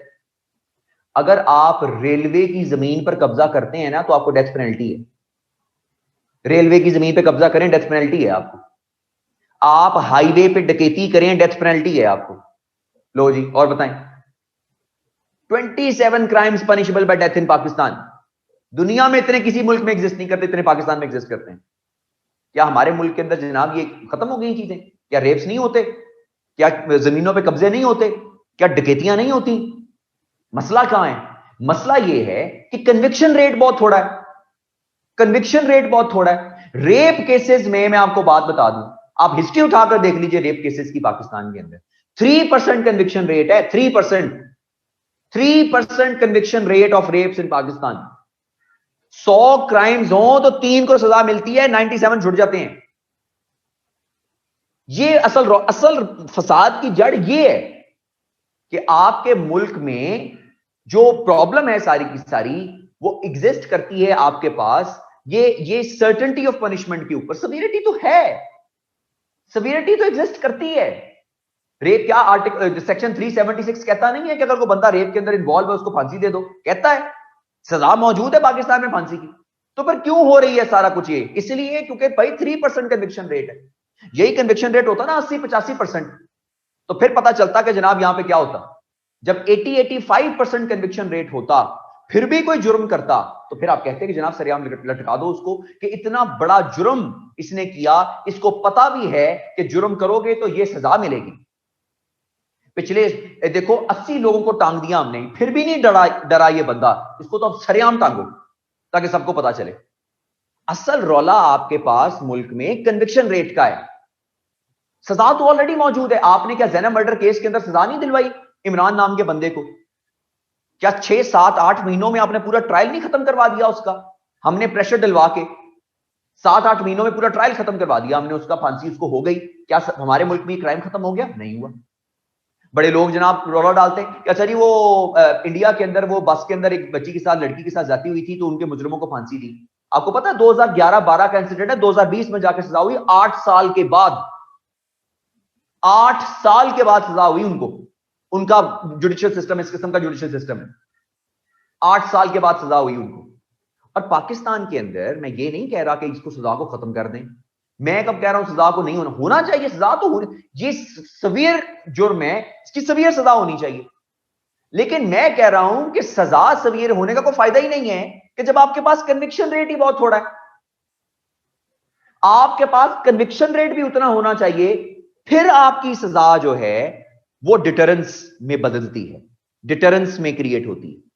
जब आपके पास कन्विक्शन, आपको ये सर्टेनिटी हो कि भाईजान मैं जुर्म करूंगा तो मैं पकड़ा जाऊंगा, मुझे सजा होगी, मैं पैसा लगा लूं, मैं जज खरीद लूं, मैं जनाब सिफारिश करवा लूं, जो मर्जी कर लूं, मुझे सजा मिलेगी। ये ज्यादा बड़ा डिटरेंस होता है सिस्टम के अंदर। आपको पता है कि जनाब मैं पैसा लगाऊंगा, मैं सिफारिश कराऊंगा, मैं जनाब ये कर लूं, मैं जज ही खरीद लूंगा, राइट। कुछ लोग होते हैं ना, वो वकील खरीदते हैं, कुछ जज ही खरीद लेते हैं, तो मैं छुट जाऊंगा यहां से। आप देख लीजिए जो है वो उधर बलूचिस्तान के अंदर वो जो एमपीए एमएनए साहब थे, उन्होंने जनाब वो ट्रैफिक पुलिस वाले को उड़ाकर मार दिया उसको। सीसीटीवी फुटेज में आ गया जनाब के उन्होंने जनाब मारा उसको, उनकी गाड़ी से हिट हुआ, वो चला गया, अदालत ने बरी कर दिया उनको। क्यों जी? Lack of evidence. लो जी, लैक ऑफ एविडेंस के ऊपर वो बरी हो गया। 94 के अंदर बाबरी मस्जिद शहीद की गई, 32 लोगों का नाम उसमें आया, 32 लोगों को नॉमिनेट किया गया। हर बंदे ने सीसीटीवी फुटेज देखी कि जब वो बाबरी मस्जिद को शहीद कर रहे हैं, वो 32 के 32 बंदे जनाब आपने इंडिया के सुप्रीम कोर्ट ने बरी कर दिए। क्यों? लैक ऑफ एविडेंस के ऊपर। असल रौला आपके सिस्टम के अंदर कन्विक्शन रेट का होता है। कन्विक्शन रेट अगर अच्छा हो तो फिर आपके पास आप एक्स्ट्रा सीवियर सजाओं की तरफ चले जाते हो कि भाईजान इतना कन्विक्शन रेट था, इसको पता भी था कि मैं पकड़ा जाऊंगा तो मुझे सजा मिलेगी। इतना सीवियर कन्विक्शन रेट चल रहा है, इसने फिर भी काम किया है, अब तो सरेआम टांगो उसको बाहर। ये चीजें इस तरह की होती हैं जिनको समझने की जरूरत है। क्लियर हो गया? तो ये हमारे पास कुछ कॉन्टेक्स्ट ऐसा है कि आपने किसी भी चीज पे बात करनी है, आपने जी वो तो सवियर उसने जुर्म किया है, उसको सवियर सजा भी मिलनी चाहिए, लेकिन वो सवियर सजा डिटरेंस तब बनेगी जब उसको ये पता होगा कि भाईजान मैं जो मर्जी कर लूं, मुझे सजा मिलेगी। तो ये सर्टेनिटी आपके पास इंपॉर्टेंट होनी चाहिए, ये आपके पास अंडरस्टैंडिंग जो एग्जिस्ट करनी चाहिए। जी why do we need to focus on India? अपने मुल्क में हो रहा है वो तो देख लें पहले। हाँ जी, नहीं बात तो सही है, वो तो हो रहा है, एग्जिस्ट कर रहा है। अच्छा, वो तो एग्जिस्ट कर रहा है हमारे पास, वो तो मैं तो कह ही नहीं रहा उसको कि वो चीज एग्जिस्ट नहीं कर रही। तो हीनियस क्राइम्स हैं, आई डोंट नो कि ये चीजें कैसे शुरू हो गई हैं, दोबारा एक पूरे का पूरा सिस्टम शुरू हो गया इस मुल्क के अंदर। लेकिन the idea is that what we need to understand is very important to understand is we need to focus more on the conviction rate. जितना ज्यादा conviction rate बढ़ेगा उतना ज्यादा deterrence create होगा। आपको अगर ये certainty हो जाए कि भाईजान मैं जो मर्जी कर लूं मुझे सजा मिलेगी, तो अल्टीमेटली ये ज्यादा बड़ा deterrence create हो जाएगा। It's a very simple formula. हमारे मुल्क में 3% कन्विक्शन रेट है, हमें इसको बढ़ाने की जरूरत है। जितना ज्यादा कन्विक्शन रेट बढ़ेगा उतना ज्यादा डिटरेंस क्रिएट होगा। This is as simple as that. क्योंकि आपके मुल्क के अंदर ऑलरेडी कैपिटल पनिशमेंट एग्जिस्ट कर रही है। इसके ऊपर जब कैपिटल पनिशमेंट ऑलरेडी एग्जिस्ट कर रही है, इससे ज्यादा और क्या चाहिए? अगर आप कहेंगे जी कैपिटल पनिशमेंट एग्जिस्ट नहीं कर रही हो, तो फिर तो हाँ मैं आपके साथ खड़ा हूं कि हाँ चलें जी, हाँ इस पे कैपिटल पनिशमेंट लगवाते हैं। कैपिटल पनिशमेंट होनी चाहिए इन सारी की सारी चीजों के ऊपर, लेकिन इसके साथ साथ कन्विक्शन रेट का होना बहुत जरूरी है। सर्टेनिटी ऑफ पनिशमेंट का बहुत होना जरूरी है। मसला कहां पर आता है? कभी इन्वेस्टिगेशन में कोई रौला डाल देते हैं पुलिस वाले पैसे शैसे लेके, राइट। कभी प्रोसिक्यूशन वाले कोई ना कोई रौला डाल देते हैं, कभी जो वकील होता है वो साबित नहीं कर पा रहा होता अदालत में खड़ा होकर ये मसला, और कभी कभार जो खातून होती है जो बेचारी खुद एक ट्रॉमा से गुजर रही होती है। हमारा सिस्टम इस किस्म का है, लीगल सिस्टम, कि वो भरी अदालत में खड़े होकर जब उसको सारी चीजें बयान करनी पड़ती है, वो कहती भाईजान मेरी जान छोड़ो, मेरी पहली जिंदगी खराब है, ठीक है जी, तो ये सारा मुझे सब कुछ दोबारा, वो फिर नहीं होता। तो there are many reasons why the conviction rate is not taking place. लेकिन कुछ अर्सा पहले से अब हालात थोड़े से बेहतर हुए पाकिस्तान की अदालती सिस्टम के अंदर। अब हालात इस तरह के हैं कि अगर खुदा ना खास्ता इस तरह का जुर्म होता है तो उसके अंदर लड़की के पास ये पावर होती है कि वो अपने वकील के साथ जो है वो जज के चेंबर में जाके बयान दे दे अलहदगी में। ये नहीं कि सबके सामने उसको बयान देने की जरूरत नहीं पड़ती। तो ये अब सिस्टम आ गया है कि मतलब उसके अंदर वो जो डर होता है उसका, या जो भी वो बेचारी जिस ट्रॉमा से गुजर रही होती है वो बेचारी एक्सप्रेस नहीं कर पा रही होती, तो वो उस सारे सिनेरियो को कम करने के लिए अब सिचुएशन ये आ गई है कि आप जब जा सकते हैं अपने वकील के साथ जज के चेंबर में, और जनाब वहां पे आप अपना बयान रिकॉर्ड करवा देंगे, ये सारा कुछ बयान है और ये सारी चीजें। अब ये सिस्टम आ गया है, पहले ऐसा नहीं एग्जिस्ट करता था, जो कि बहुत ट्रॉमाटाइजिंग सिस्टम था। लेकिन अब शुक्र है कि कुछ अकल आई है लोगों को कि नहीं भाईजान सिस्टम थोड़ा बेहतर करना है हमने eight the end of the day. खैर ये हमारे पास आर्टिकल 14 जो है वो आ गया है इसके अंदर सारा कुछ, ठीक है जी। देन ये पॉलिटिकल हिंड्रेंस भी हुई, पॉलिटिकल हिंड्रेंस भी है, बड़ी चीजें हैं। अब पॉलिटिकल हिंड्रेंस से ज्यादा मैं आपको बताऊं जो सबसे बड़ा मसला पाकिस्तान में है वो पॉलिटिकल विल का है। पॉलिटिकल हिंड्रेंस तो है, पॉलिटिकल विल भी नहीं है हमारे पास। हम करना भी कुछ नहीं चाहते ना, हम वैसे ही निकम्मे हैं, एज अ कम्युनिटी निकम्मे हैं, हम एज अ नेशन ही निकम्मे हैं। हमारे पास पॉलिटिकल विल ही कोई नहीं चीजों को ठीक करने की। आ जाएंगे आगे, नेक्स्ट पॉइंट पे आ जाते हैं जी। आर्टिकल 14 आ गया, आर्टिकल 15 पे आ जाए। आर्टिकल 15, 16 और 17 ये इकट्ठे हैं, ये डील करते हैं freedom of movement, assembly, association, trade, business और profession and speech. Article 15, 16, 17 freedom of movement, assembly, association, trade, business और profession and speech. Every individual in Pakistan has the right freedom of movement की, right freely move कर सकता है with in Pakistan. उन जगहों पर जो है वो प्रोहिबिटेड है, जो इलाके ऑलरेडी प्रोहिबिटेड हैं वहां पर जो है वो as a individual of Pakistan ये हमारी खुद रिस्पॉन्सिबिलिटी भी है कि हम लॉ को फॉलो करें। लेकिन हम कहें नहीं जी प्रोहिबिटेड है तो क्या हुआ जी, हमारी तो फ्रीडम ऑफ मूवमेंट है। नहीं भाईजान, स्टेट सिक्योरिटी की जब बात आती है ना तो स्टेट सिक्योरिटी के लिए सारी चीजें इंपॉर्टेंट होती हैं। स्टेट सिक्योरिटी के लिए आपके इंडिविजुअल राइट्स भी अगर वो रोक लेना कुछ हद तक तो कोई बात नहीं, स्टेट सिक्योरिटी इंपॉर्टेंट होती है। इसमें आपको मैंने बताया था नेशनल सिक्योरिटी के लिए आपको बगैर वारंट के भी वो अंदर कर सकते हैं, नेशनल सिक्योरिटी की जब मैटर हो आपके पास, ठीक है। तो ये आपके पास आप कहें कि नहीं जी नहीं ये प्रोहिबिटेड एरिया तो क्या हुआ जनाब, मेरे पास तुम हमें तो सर ने बताया था क्लास में फ्रीडम ऑफ मूवमेंट है, हमारे पास आर्टिकल 15 के अंदर जनाब हमने तो नहीं जाना, तो मरी जाना ही जाना है। आपका नहीं जी मरी के अंदर जनाब वहां पे वो गिरा हुआ है सारे के सारे वो जनाब नाका, नहीं नहीं हमने तो मरी जाना ही जाना है, हम तो आए जनाब पिंड से मरी जाने के लिए। तो वो आपके पास सारी की सारी चीजें जो हैं वो एग्जिस्ट करती हैं कि वो आपने पास रुक जाना थोड़ी देर के लिए जहां पे आपके पास चीजें आती। खैर असेंबली, एसोसिएशन, ट्रेड, बिजनेस और profession and speech, freedom of speech. अब अगर कोई शख्स, अब अंडरस्टैंड कीजिए इस चीज को, हमारे मुल्क में आपको पता है कि कुछ लोगों को वैसे ही कुछ लोग उठा कर ले जाते हैं, कुछ लोगों को बगैर किसी वजह के कुछ बताए बगैर कुछ दिनों के लिए कुछ ऐसी जगह पर शिफ्ट कर देते हैं जहां पर कुछ को कुछ नहीं पता होता कि क्या होगा। तो उस सूरत हाल के अंदर आपके पास जो बेसिकली जो राइट आपका वायलेट होता है वो आपके पास फ्रीडम ऑफ स्पीच का आर्टिकल 17 जो है वो एग्जिस्ट कर रहा होता है। तो फ्रीडम ऑफ स्पीच का जो आर्टिकल है वो वायलेट होता है आर्टिकल 17 ऑफ द जो है वो पाकिस्तान कॉन्स्टिट्यूशन। तो everyone has a right to speak, आप बोल सकते हैं, लेकिन मसला ये है कि हम कभी कभार ना इस राइट को बहुत ज्यादा गलत भी इस्तेमाल करते हैं, क्योंकि हमें लगता है कि हमारा फ्रीडम ऑफ स्पीच है और फ्रीडम ऑफ स्पीच में हम जो मर्जी बोलते रहें, वो हम फ्रीडम ऑफ स्पीच के अंदर जो है वो जनाब हमारी आजादी, हम जो मर्जी बोले। इंपॉर्टेंट बात बड़ी समझ लीजिए कि आपकी मैं सादी जुबान में समझा देता हूं सबको ताकि सबको समझ आ जाए। आपका फ्रीडम ऑफ स्पीच वहां पर खत्म हो जाता है जहां पर किसी दूसरे का गिरेबान शुरू होता है। हमारे फ्रीडम ऑफ स्पीच का जो हमारे पास जगह है वो तब तक है कि जब हम दूसरे के गिरेबान तक हाथ ना लेकर जाएं, बस। क्योंकि हमारी फ्रीडम ऑफ स्पीच किसी भी वक्त में हेट स्पीच में तब्दील हो जाती है और हम हेट स्पीच को भी फ्रीडम ऑफ स्पीच के नाम के ऊपर लेके आ रहे होते हैं कि नहीं ये तो फ्रीडम ऑफ स्पीच है हमारी, मैं तो जो मर्जी बोलूं। हेट स्पीच और फ्रीडम ऑफ स्पीच में फर्क होता है। आप इतनी फ्रीडम ऑफ स्पीच में एक्सेसिव नहीं जा सकते कि आप हेट स्पीच की तरफ मूव करना शुरू कर दें। ये बड़ी इंपॉर्टेंट चीज है अंडरस्टैंड करने की कि आपने हेट स्पीच की तरफ मूव नहीं करना, आपने फ्रीडम ऑफ स्पीच की तरफ जो है मूव करना है और फ्रीडम ऑफ स्पीच पे बात करनी है। हेट स्पीच की तरफ आपने जो है मूव नहीं करना eight the end of the day. Article 15, 16, 17 जो है वो फ्रीडम ऑफ स्पीच को जो डील किया करते थे और उसके अलावा फ्रीडम ऑफ मूवमेंट को। नेक्स्ट पॉइंट पर चलते हैं जी, जल्दी जल्दी इनको डील करते हैं जी। अब आगे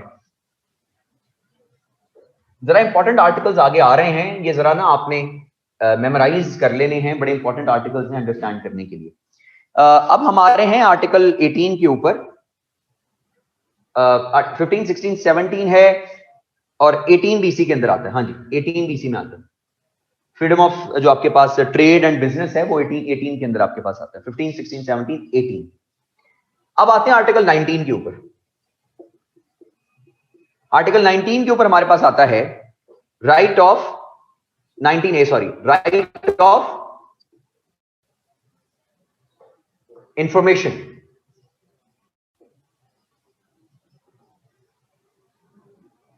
राइट ऑफ इंफॉर्मेशन हमारा राइट ऑफ इंफॉर्मेशन है।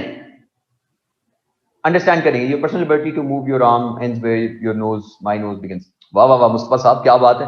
ओह, कमाल कर दिया आपने। इतनी देर से तू सोच रहा था ना इस बात को लिखने के लिए, कितनी देर से तूने लिखी हुई थी, कॉपी पेस्ट करके तूने रखी हुई थी कि सर जैसे ही ये मामला है मैंने ऐसे करके टिक करना है और ये एंटर हो जाना। ये मतलब क्या होता है ना, इंसान वेट कर रहा होता है कि यार बस कुछ चीजें मेरे पास मौका आए और मैं ऐसे करके जनाब कमाल कर लूं। ठीक है, अच्छा बात हम करें थे राइट टू इन्फॉर्मेशन के ऊपर। खैर वापस आए तो राइट ऑफ इंफॉर्मेशन के ऊपर हम आ रहे हैं। आर्टिकल 19A याद कीजिए, हमने जब वो पढ़ा था हमारे पास जो इलेक्शन कमीशन के लॉज के ऊपर हमने बात की थी, रिफॉर्म्स के ऊपर। हमने कहा था कि article 19A of the constitution of Pakistan exist करता है जो राइट टू इंफॉर्मेशन की बात करता है। राइट टू इंफॉर्मेशन का मतलब ये है कि every information that is public, every public information that basically affects you directly or indirectly, it is your right to know about that thing, or it is your right to be given information about that thing, right? Any public information that affects you directly or indirectly, it is your right to be given information about that जो है वो news. ये आपके पास right to information है। अगर कोई for example, late me give example, आप पे कोई टैक्स लग जाता है, जो टैक्स आप पर लगाया गया है वो डायरेक्टली आपको इफेक्ट कर रहा है, तो it is your right to information कि आप जो है उस टैक्स के ऊपर जो है वो उसके बारे में आपको इंफॉर्मेशन दी जाए कि why the tax has been imposed on you at the end of the day. So this is your right of information, article 19A of the constitution of Pakistan. अब चलते हैं नेक्स्ट पॉइंट के ऊपर, आर्टिकल 20। अब ये कुछ एक दो आर्टिकल्स हैं जो बड़े इंपॉर्टेंट आर्टिकल्स हैं, इनको आपने समझना है और जहन में रखना है आपने। इंक्लूड मिलिट्री बजट डिटेल्स, जी, include military budget details, every public information, public, every public information, आपका राइट है कि आपको उसके बारे में इंफॉर्मेशन दी जाए, राइट? और मिलिट्री बजट के बारे में इंफॉर्मेशन सबके पास होती है। अगर हम वो डेटाबेस जरा खोल कर देखें ना, जो हमारे पास बजट के अंदर आता है, मिलिट्री को आगे कितने पैसे जाएंगे, राइट, कितने पैसे उनके पास जा रहे हैं, सबको पता होता है। लेकिन उसके आगे, उससे आगे कैसे डिस्ट्रीब्यूट हो रहे हैं ये उनका स्टेट, उनका काम है, तो उसको आगे नहीं बताया जाता, वो उनका अपना काम है। यानी उनके पास पैसा 100 रुपए चला गया जी उनके पास, अब ये 100 रुपए में से आर्मर्ड कोड में कितना जाएगा, इसके अंदर से जनाब फ्लां के अंदर डिफेंस में कितना जाएगा, इसके अंदर आपके पास इन्फेंट्री में कितना जाएगा, ये आगे उसका काम। तो वो उनका काम है, वो पब्लिक इंफॉर्मेशन नहीं है, वो फौज के पास पैसा चला गया। ये पब्लिक इंफॉर्मेशन ये है कि इनको हमने कितना पैसा दिया, ये आगे किसने कितना लगाया। भाई फॉर एग्जाम्पल आपको तनख्वाह मिलती है 1 लाख रुपया महीने की, राइट? अब 1 लाख रुपए महीने की तनख्वाह हो, ये पब्लिक इंफॉर्मेशन, आपको तनख्वाह मिल गई। अब आगे आप उसको 1000 रुपया जनाब किधर लगाएं, 2000 किधर लगाएं, 500 किधर लगाएं, 600 किधर लगाएं, ये आपका प्रॉफिट है। इतनी इंफॉर्मेशन जो है फिर वो आपके पास, वो फिर आपकी राइट टू प्राइवेसी के अंदर आ जाती है। सिचुएशन इस तरह की, फिर वो पब्लिक इंफॉर्मेशन ही रह जाती, वो इंडिविजुअल इंफॉर्मेशन होती है और वो आपकी जाती इंफॉर्मेशन होती है। तो पब्लिक जो इंफॉर्मेशन है कि इसके अंदर किसको कितना बजट दिया जा रहा है, वो पब्लिक इंफॉर्मेशन के अंदर आती है और ये आपका राइट है कि आपको उसके बारे में बताया जाए, पब्लिक इंफॉर्मेशन के बारे में। लेकिन वो पब्लिक इंफॉर्मेशन अगर आपसे छुपाई जाएगी तो आप आर्टिकल 19A वायलेट कर रहे हैं। वो आपका ये राइट है कि आपको पब्लिक इंफॉर्मेशन के बारे में बताया जाए, जितनी भी चीजें सारी के पास एग्जिस्ट कर। क्लियर हो गया जी? आर्टिकल 21, अच्छा सॉरी, आर्टिकल 20 को हम डील कर रहे थे। Freedom to profess religion and manage religious institutions. ये बड़ा इंपॉर्टेंट आर्टिकल है, इसको ज़हन में रखना है आपने, क्योंकि ये आर्टिकल्स जो हैं, ये कुछ ऐसे आर्टिकल्स हैं जो कि आपको ज़हन में रखने पड़ेंगे जब हम बात कर रहे होंगे बेसिकली टेंपल वाले इशू के ऊपर और बाकी इश्यूज के ऊपर बात करेंगे।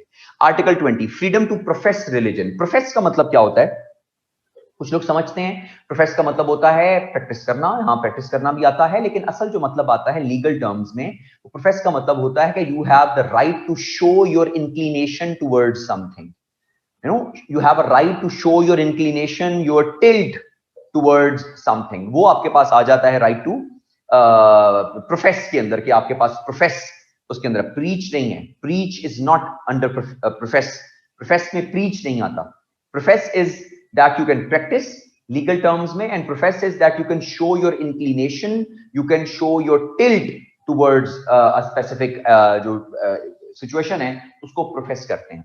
तो फ्रीडम टू प्रोफेस रिलीजन, कि आपके पास राइट है कि आप अपना रिलीजन प्रैक्टिस कर सकते हो और आप अपने टिल्ट शो कर सकते हो अपने रिलीजन की तरफ, आप टिल्ट शो कर सकते हो, अपना इंक्लिनेशन शो कर सकते हो अपने रिलीजन की तरफ। फॉर एग्जांपल कि अगर कोई बंदा बहुत ज्यादा रिलीजियस है और वो ओपनली अपने रिलीजन को फॉलो कर रहा है, ये उसका राइट है, ये राइट टू प्रोफेस रिलीजन, कि वो जितना मर्जी इसको रिलीजन को फॉलो करे, उसकी अपनी इंक्लिनेशन शो करे, ये राइट टू इंफॉर्मेशन के अंदर, राइट टू प्रोफेस रिलीजन में आता है। आर्टिकल 20, ये याद रखिएगा जब हम प्रॉब्लम्स को डिस्कस करेंगे। एक बड़ा इंपॉर्टेंट आर्टिकल जो आपने याद रखना है वो आर्टिकल 21 है, जो कहता है safe guard from taxation, safeguard from taxation for purposes of any particular religion,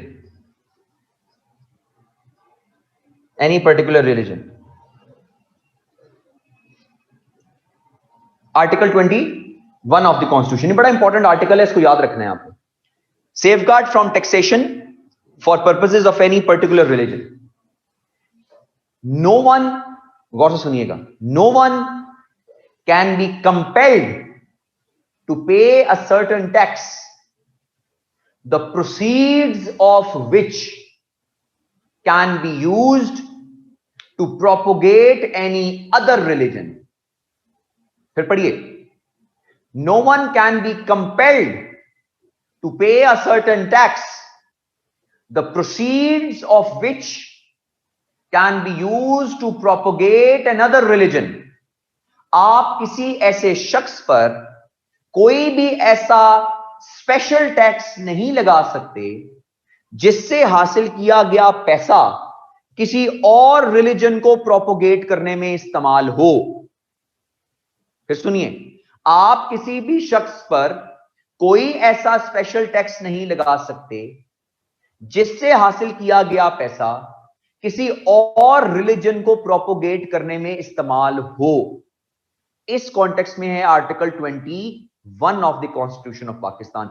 ये भी याद रखना है जब हमने वो मसले डिस्कस करने, इसको जेहन में रखिएगा, ये हमारे पास अल्टीमेटली पॉइंट जो एग्जिस्ट करता है। ठीक है जी, आर्टिकल 21 हमारे पास एग्जिस्ट करता है। अब चलते हैं जी आगे आर्टिकल 22 पे। Article 22 of the constitution, safeguard as to educational institutions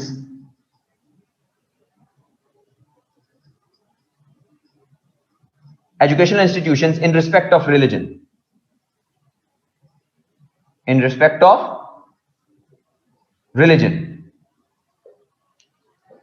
everyone has the right कि वो religious education ले। everyone has the right to be given जो है वो religious education, and number 2 everyone has a right कि जो उसके religious education, जो उसका religious institutions हैं, right, उनको खराब ना किया जाए, उनके religious institutes को जो है वो नुकसान ना पहुंचाया जाए। और ये स्टेट का काम है, ये स्टेट का काम है कि उन्होंने प्रोटेक्ट करना है उनका रिलीजियस इंस्टीट्यूट। जो रिलीजियस इंस्टीट्यूट एग्जिस्ट करता है किसी भी रिलीजन में, ये स्टेट का काम है उसको प्रोटेक्ट करना।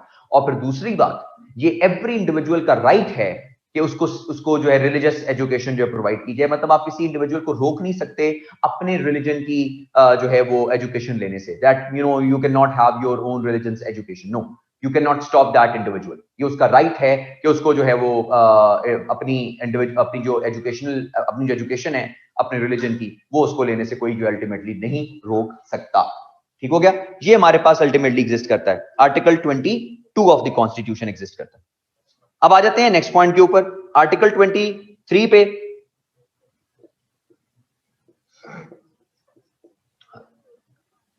Right to property.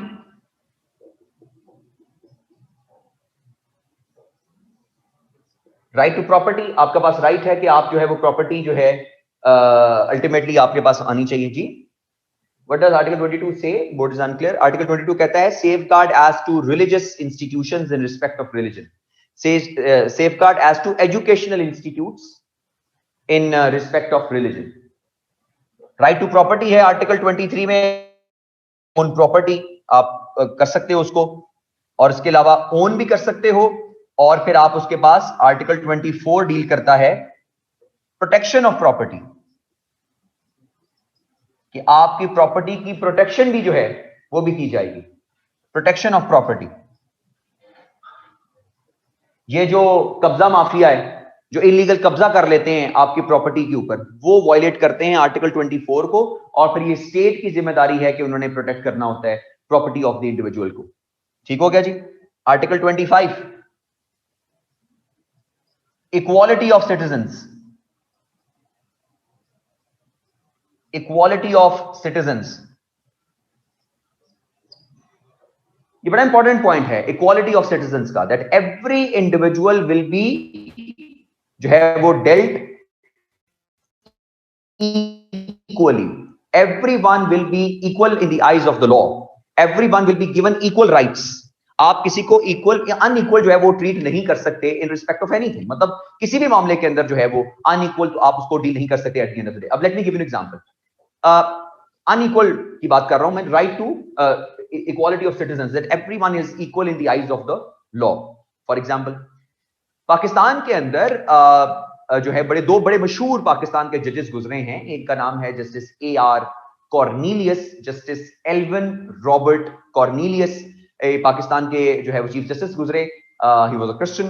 इसके अलावा पाकिस्तान के एक और बड़े मशहूर चीफ जस्टिस गुजरे जिनका नाम था justice Rana Bhagwan Das, he was an Hindu थे, और लेकिन चीफ जस्टिस ऑफ पाकिस्तान बने।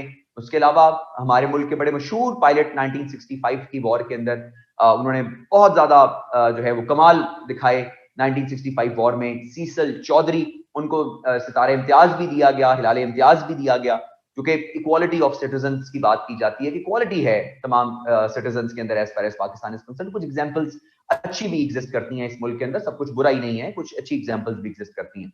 एक और एग्जांपल मैं आपको बता देता हूं कि हमेशा से ये राइट रहा है, लॉ ये कहता है जब कस्टडी ऑफ चाइल्ड की बात आती है, गौर से सुनिएगा, कस्टडी ऑफ चाइल्ड की बात आती है, लॉ कहता है कि औरत का पहला हक है, यानी मां का पहला हक है कस्टडी ऑफ चाइल्ड, यानी बच्चे की जो कस्टडी है वो सबसे पहला हक किसका है?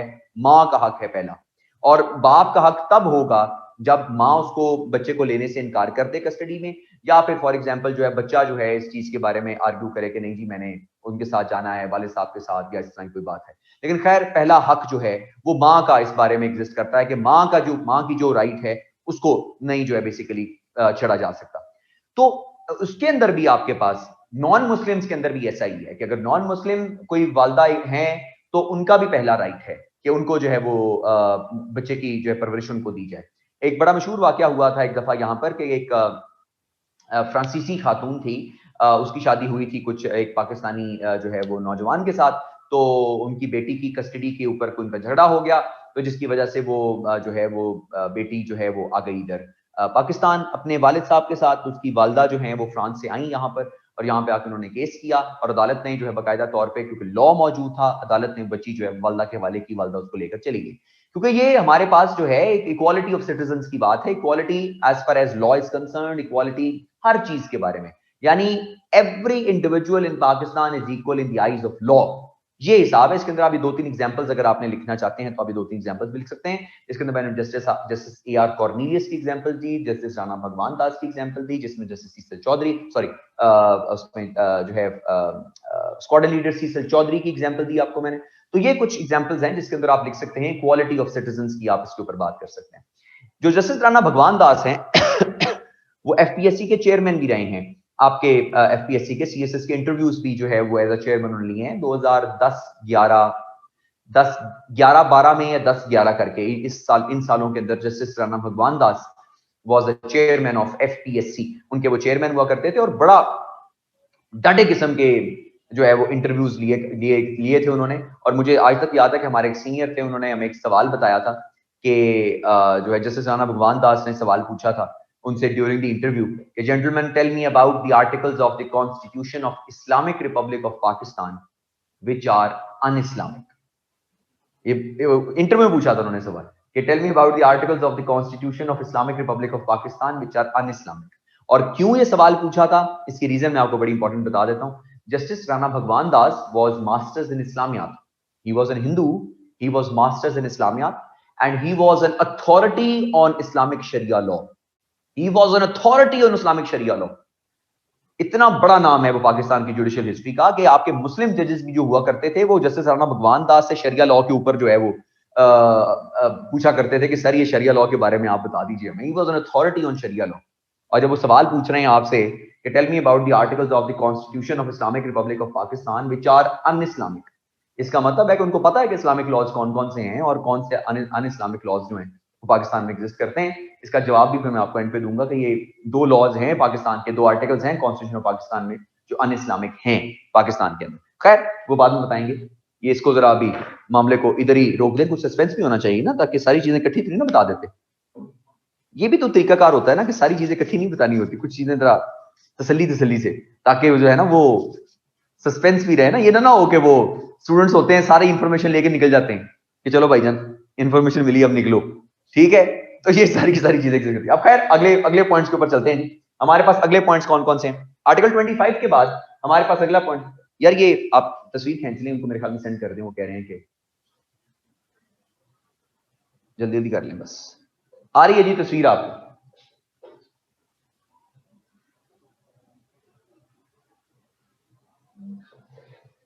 नहीं जी, आर्टिकल 25A पे बात कर रहे हैं। Article 25A is right to education. Article 25A is right to education, right to education. आपके मुल्क के बच्चे 5 साल से लेकर 16 साल तक के बच्चे जो हैं गवर्नमेंट स्कूल्स के अंदर उनकी तालीम फ्री है according to this article. Article 25A says that the children of Pakistan from the age 5 to 16 will be provided free education in the government schools. जो गवर्नमेंट स्कूल्स हैं उनमें फ्री एजुकेशन जो है वो प्रोवाइड की जाएगी। ये आर्टिकल जो 25A of the constitution of Pakistan के अंदर लिखा हुआ है, from the age of 5 to 16 years of age shall be provided free and compulsory education, free and compulsory education to the citizens of Pakistan. इसके बाद आ जाइए आर्टिकल जो है वो 26, non discrimination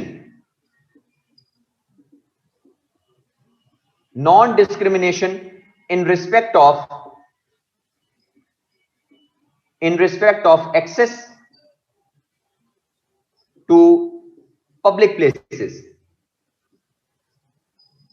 non discrimination in respect of access to public places, कि आपके पास हर इंडिविजुअल के पास जो पब्लिक प्लेसेस हैं, irrespective of their religion, irrespective of their जो है वो caste, irrespective of their creed, कुछ भी आपके पास चीजें एग्जिस्ट करती हैं, आपको irrespective of that you have public access to that place. जो पब्लिक एक्सेस है, you have the access, you have the right to be given access, non discriminatory access to the जो आपके पास public places जो आपके पास exist करती हैं, without your irrespective of your religion, irrespective of your जो आपके पास gender और ये सारी की सारी चीजें जो public places हैं आपके पास वो आपको मिलनी चाहिए।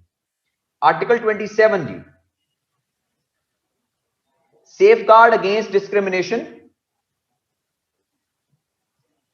safeguard against discrimination in services, safeguard against discrimination in services. ठीक है जी, ये आपके पास जो सर्विसेज हैं आपके पास, फॉर एग्जांपल, या जो आपके पास मिलिट्री की बात कर लें, आपके पास डॉक्टर्स की बात कर लें, आपके पास पैरामेडिकल स्टाफ, या जो भी आपके पास चीजें एग्जिस्ट करती हैं, इसके अंदर इररिस्पेक्टिव ऑफ योर रिलीजन आपके पास नॉन डिस्क्रिमिनेटरी जो है आपके पास होगा उसमें राइट, उन सर्विसेज के अंदर कि आपको जनाब उसमें नौकरी मिलेगी, या जो भी आपने सर्विसेज आपने उसके अंदर आपने उसमें हिस्सा बनना है, you can be given the right कि आपको उसके अंदर irrespective of your religion, irrespective of your जो आपके पास जो जेंडर एग्जिस्ट करता है उसके ऊपर आपको जो है सर्विसेज प्रोवाइड की जाएंगी eight the end of the day. Article 28 ये बड़ा इंपॉर्टेंट आर्टिकल है, इसको याद भी कर लीजिएगा, बड़ा इंपॉर्टेंट आर्टिकल, आखिरी आर्टिकल है डील करने के लिए, और वो आर्टिकल है आपके पास article 28 of the constitution of Pakistan, जो डील करता है आपके पास प्रिजर्वेशन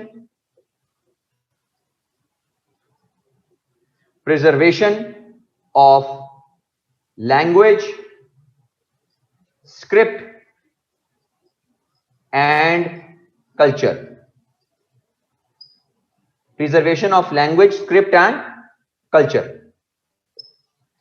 जो आपकी कोई डिस्टिंक्ट लैंग्वेज है, किसी को अगर आप वो आपके पास कोई ऐसा स्क्रिप्ट है, कोई ऐसी आर्काइव्स हैं, कोई ऐसा जो फॉर एग्जांपल कोई कल्चर है जो डिस्टिंक्ट है, पुराना है, तो इट इज द राइट कि उसको प्रोटेक्ट किया जाए, उसको खराब नहीं किया जाएगा। फॉर एग्जांपल आप देख लीजिए कैलाश वैली जो है, वो कैलाश वैली के अंदर लोगों का अपना स्पेसिफिक कल्चर है, तो आप उस कल्चर को छेड़ नहीं सकते, उस कल्चर को खराब नहीं कर सकते, उस कल्चर को ये नहीं कह सकते कि नहीं जी आप कल्चर हमारे कल्चर से मुतसादिम है, इसके खिलाफ है, कॉन्ट्राडिक्टरी है, तो आप खत्म कर दीजिए, ऐसा नहीं।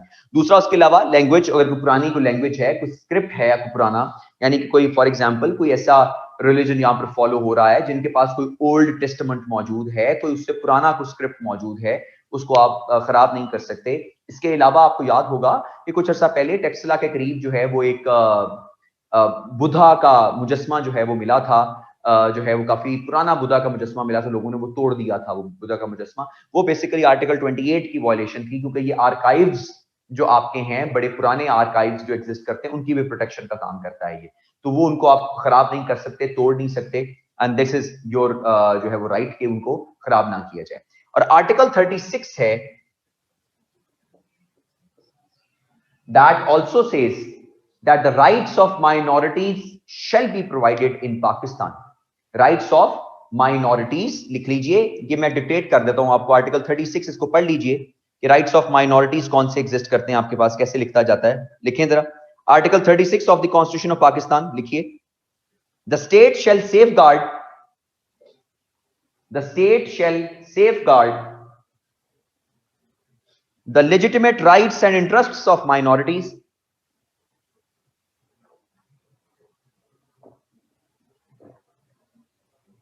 the legitimate rights and interests of minorities, including their due representation in the federal and public provincial services, including their due representation in the federal and provincial services, federal and provincial services। ठीक है जी, ये तो हमारे पास constitutional rights आ गए। इसके अलावा rights और भी एग्जिस्ट करते हैं, फॉर एग्जांपल कौन कौन से, आ जाइए लिखें।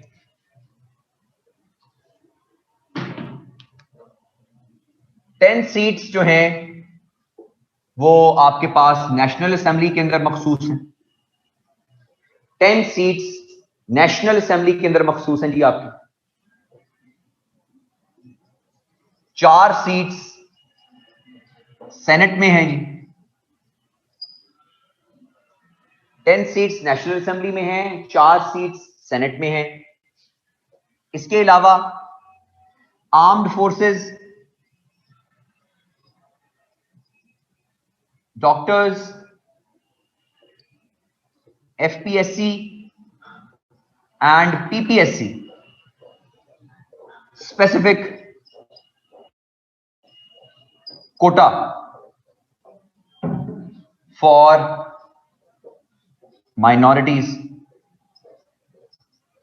आर्म्ड फोर्सेस के अंदर आपके पास या डॉक्टर्स के जो आपके पास सॉरी आर्म्ड फोर्सेस में डॉक्टर्स के प्रोफेशंस के अंदर आपके पास जितने पैरामेडिकल स्टाफ, ये जितने भी आपके पास ये इदारे एग्जिस्ट करते हैं, इसके अंदर आपके पास स्पेसिफिक कोटास एग्जिस्ट करते हैं। फॉर एग्जांपल मिलिट्री में स्पेसिफिक कोटा एग्जिस्ट करता है, आपके पास इवन के एयरफोर्स में स्पेसिफिक कोटा एग्जिस्ट करता है, नेवी में स्पेसिफिक कोटा एग्जिस्ट करता है, आपके पास रेंजर्स में एग्जिस्ट करता है, नेवीज में एग्जिस्ट करता है, जितने भी आपके पास ये चीजें हैं, पुलिस में एग्जिस्ट करता है आपके पास specific quota for minorities.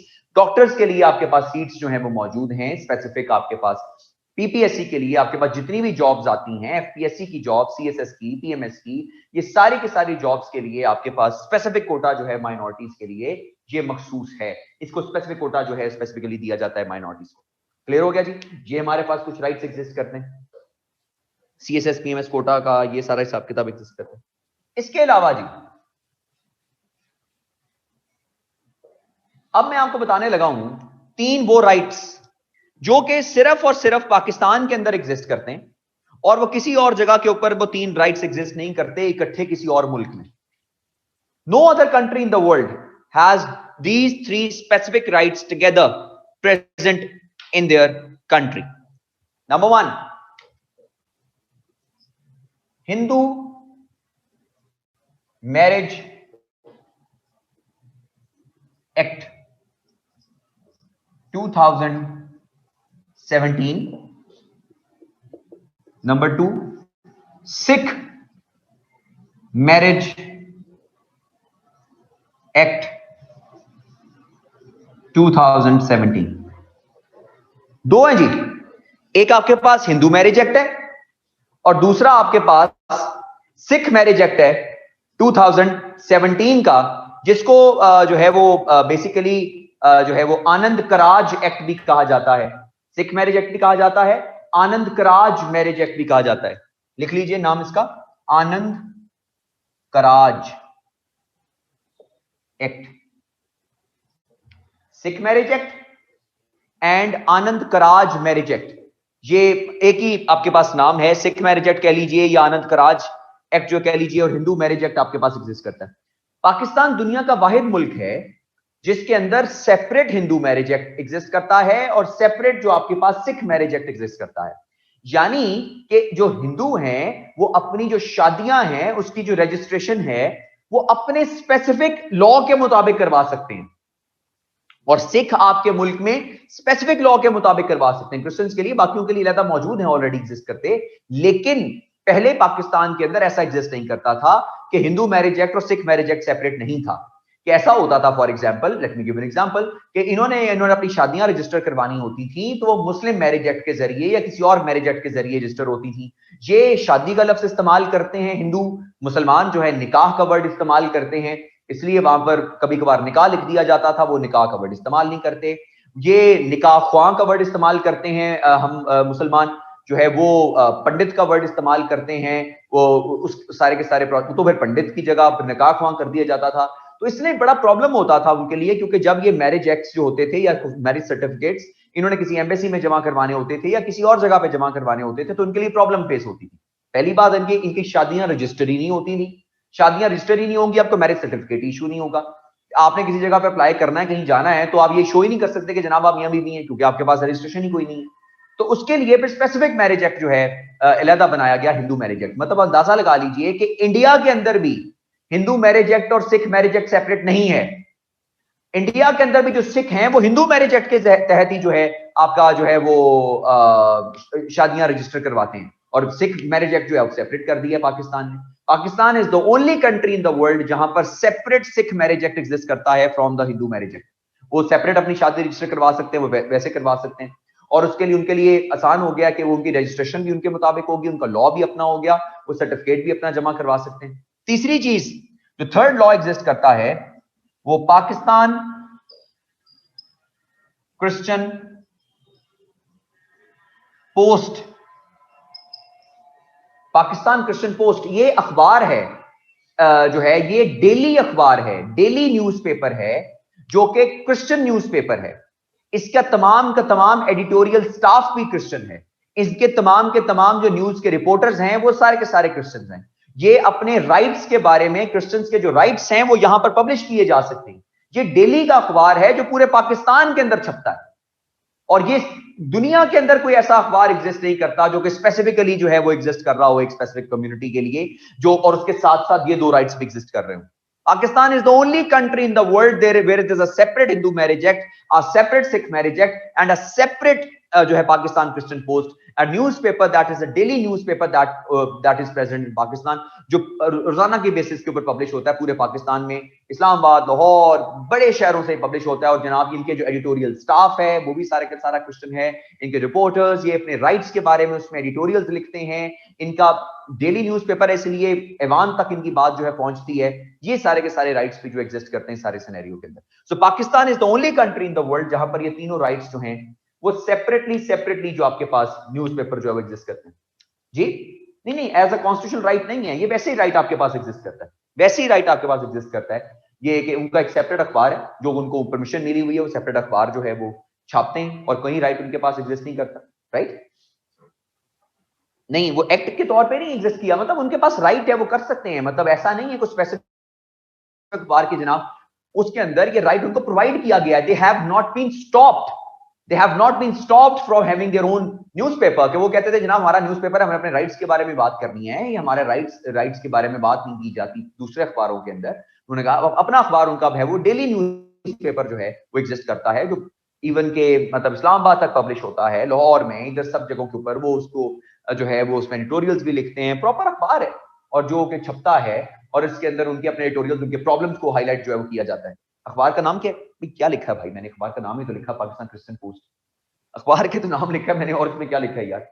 Pakistan Christian post अखबार का नाम है, तो वो उसका नाम एग्जिस्ट करता है पाकिस्तान क्रिश्चियन पोस्ट जो है ये। This is a newspaper that exist as far as a daily newspaper specifically related to the Christian community at the end of the day. Clear हो गया जी? State should safeguard the legitimate वाला point repeat करना। क्या जी? कौन सा जी? State should safeguard the legitimate, वो आर्टिकल 36 है, लिखें state should safeguard the legitimate rights and interests of minorities, rights and interests of minorities including there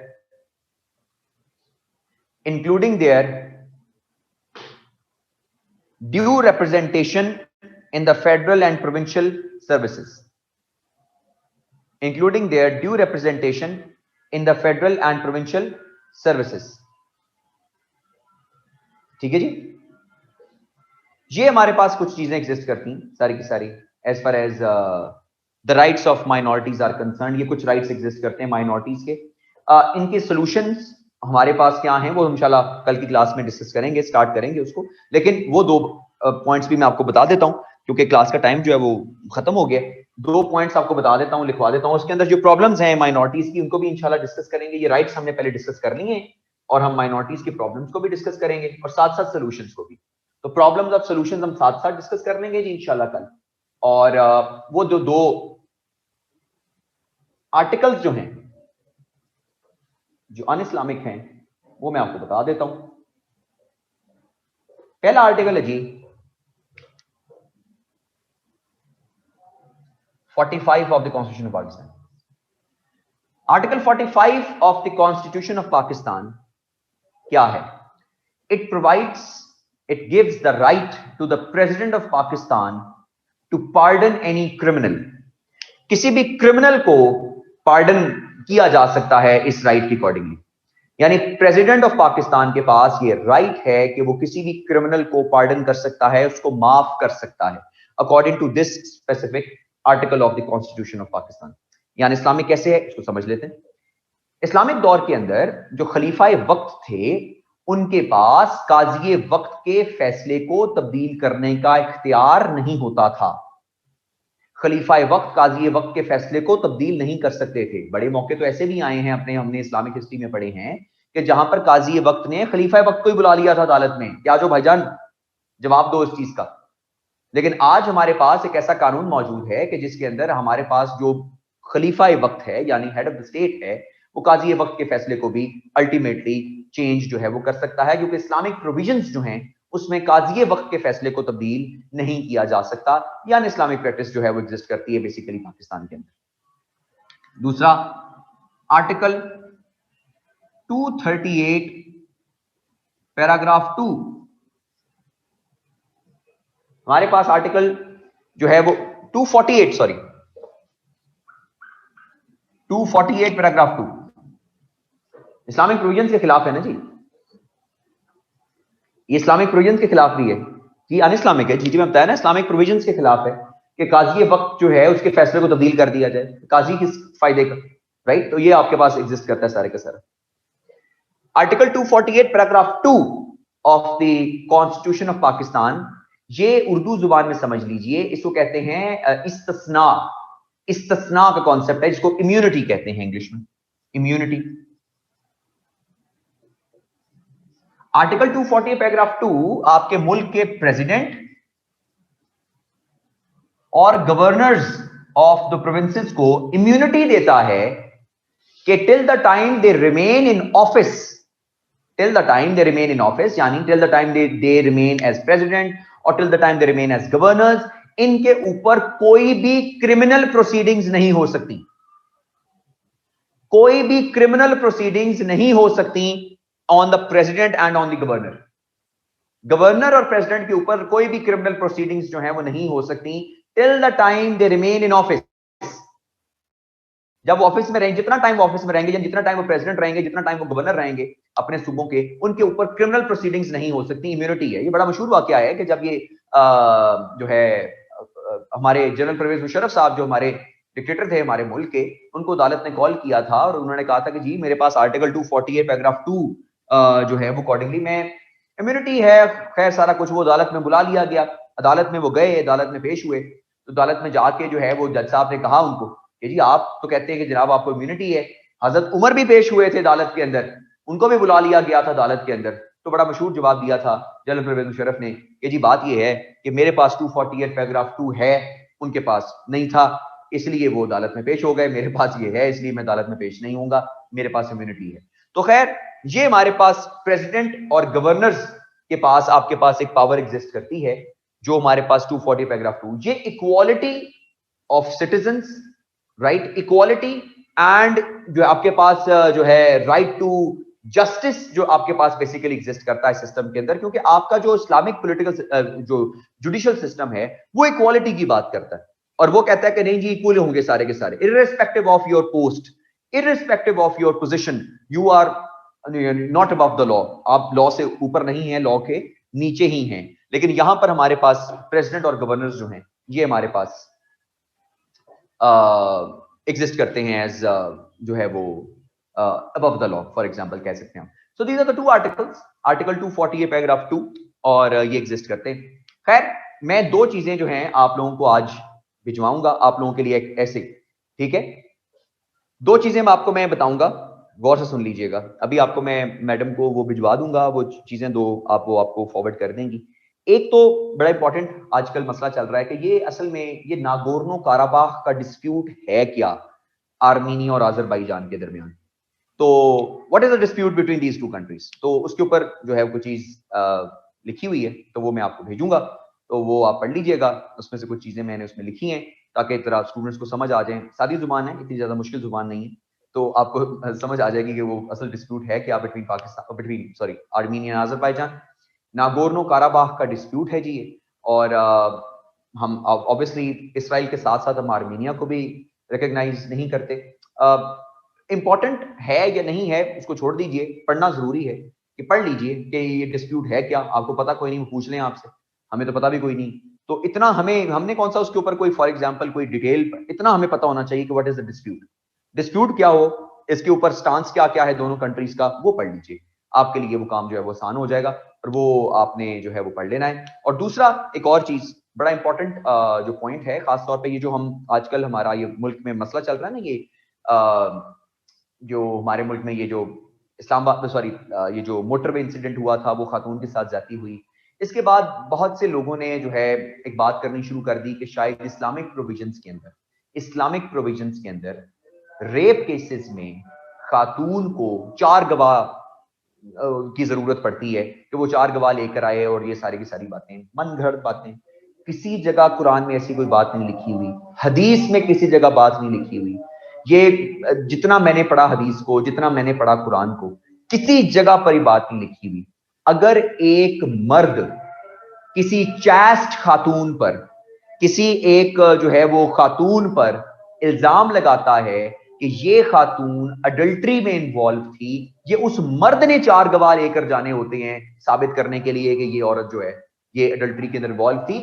औरत ने 4 गवाह नहीं लेकर आने होते कि जनाब वो जी ये हो गया मेरे साथ, वो हो गया। ऐसी अजीब अजीब मन घड़त सी बातें जो है हमारे सिस्टम के अंदर इन्वॉल्व हैं कि जिसके अंदर जनाब हमें चीजों के बारे में इंफॉर्मेशन नहीं है। दूसरी एक और बात, कुरान उठाकर देख लीजिए, आप हदीस उठाकर देख लीजिए और मुझे बता दीजिए कहां पर लिखा हुआ है कि इस्लामिक प्रोविजंस के अंदर औरत की गवाही हाफ है।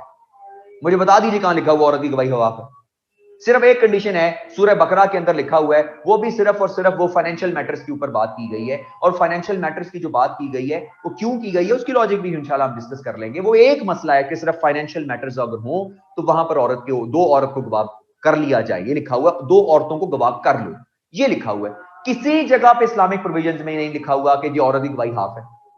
और भाई इस्लामिक प्रोविजंस में तो आपके पास जो है वो सर्कमस्टांशियल एविडेंस के ऊपर फैसले हुए हैं, सर्कमस्टांशियल एविडेंस पे, कि सर्कमस्टांसेस के ऊपर एविडेंस पे फैसला हो गया हुआ है। औरत की गवाही, औरत, यहां भी इस्लामिक प्रोविजंस में लिखा गया है कि अगर अदालत में खड़े होकर एक मर्द एक औरत पर इल्जाम लगाता है कि इसने अडल्ट्री की है, वो 4 गवाह भी ले आए अपने साथ साबित करने के लिए कि औरत ने ये किया है, और औरत अदालत में खड़े होकर ऑन ओथ कह दे कि मैंने ये नहीं किया, और भी गवाही को ऊपर तस्लीम किया जाए। यार कैसी बातें हैं। मुझे यकीन करें चीजों के बारे में कभी कभार समझ नहीं आती कि ऐसी ऐसी बातें हमारे सिस्टम के अंदर फैली हुई हैं, क्योंकि हमने खुद पढ़ा ही नहीं, कभी कुरान को खोल के ही नहीं देखा कि भाई कुरान को तो खोल के देखें कि उसमें कहां लिखा हुआ है कि सारी की सारी चीजें। और ये चीज भी आपको, मैं एक आर्टिकल मैंने इसके ऊपर लिखा है कि do women need 4 witnesses to justify the rape cases in Islam, वो भी मैं आपको आर्टिकल भेजूंगा, वो भी आप पढ़ लीजिएगा, आपको अंदाजा हो जाएगा कि ये चीजें जो हैं वो किस तरह की ऐसी चीजें एग्जिस्ट कर रही हैं हमारे सिस्टम के अंदर, तो उसके बारे में हमारे लोग बात नहीं करते। हमारे बारे में ऐसी ऐसी बातें सिस्टम के अंदर फैली हुई हैं, the people are not understanding the entire idea. मतलब एक वो दीन जो औरत को सबसे ज्यादा राइट्स प्रोवाइड कर रहा है, वो इनहेरिटेंस में से राइट्स प्रोवाइड करता है, वो हर जगह पे राइट प्रोवाइड करता है, वो कह रहा होगा कि जनाब हाँ ऐसा करो कि तुम 4 गवाह ले आओ, ये सारे के सारे मसले, खुदा का खौफ करें। ये आपके पास अंडरस्टैंडिंग करने वाली चीजें, हम खुद नहीं पढ़ते चीजों को अंडरस्टैंड करते, तो ये हमारे पास चीजें एग्जिस्ट करती हैं। तो उसके अंदर मैं आपको वो चीजें प्रोवाइड करूंगा, तो वो मैं आपको पढ़ लीजिएगा उनको, उसको अंडरस्टैंड कर लीजिएगा जी। सर्कमस्टांशियल एविडेंस, सर्कमस्टांशियल एविडेंस होता है कि सर्कमस्टांसेस कुछ बता रहे होते हैं ऐसा कि ये चीज ऐसी नहीं, गवाह कोई मौजूद नहीं है, सर्कमस्टांसेस हैं वो कह रहे हैं कि ये चीज इसकी तरफ टिल्ट है। फॉर एग्जांपल एक केस ऐसा आया था कि जिसके अंदर एक ओवरऑल मैं बता देता हूं, जानवर जो होते हैं ना, जानवर जो होते हैं ना, वो अपने मालिक के साथ थोड़े टिल्ट हो जाते हैं। जानवरों का उन्स होता है अपने मालिक के साथ, मतलब कुत्ता है, बिल्ली है, या कोई जानवर है आपके पास, वो मालिक के साथ उन्स होता है उसका, वो उसकी तरफ जाता है, कुत्ता उसकी तरफ जाता है, या बिल्ली या कोई भी और जानवर एग्जिस्ट करता है। अजान हो जाए मैं बात नहीं।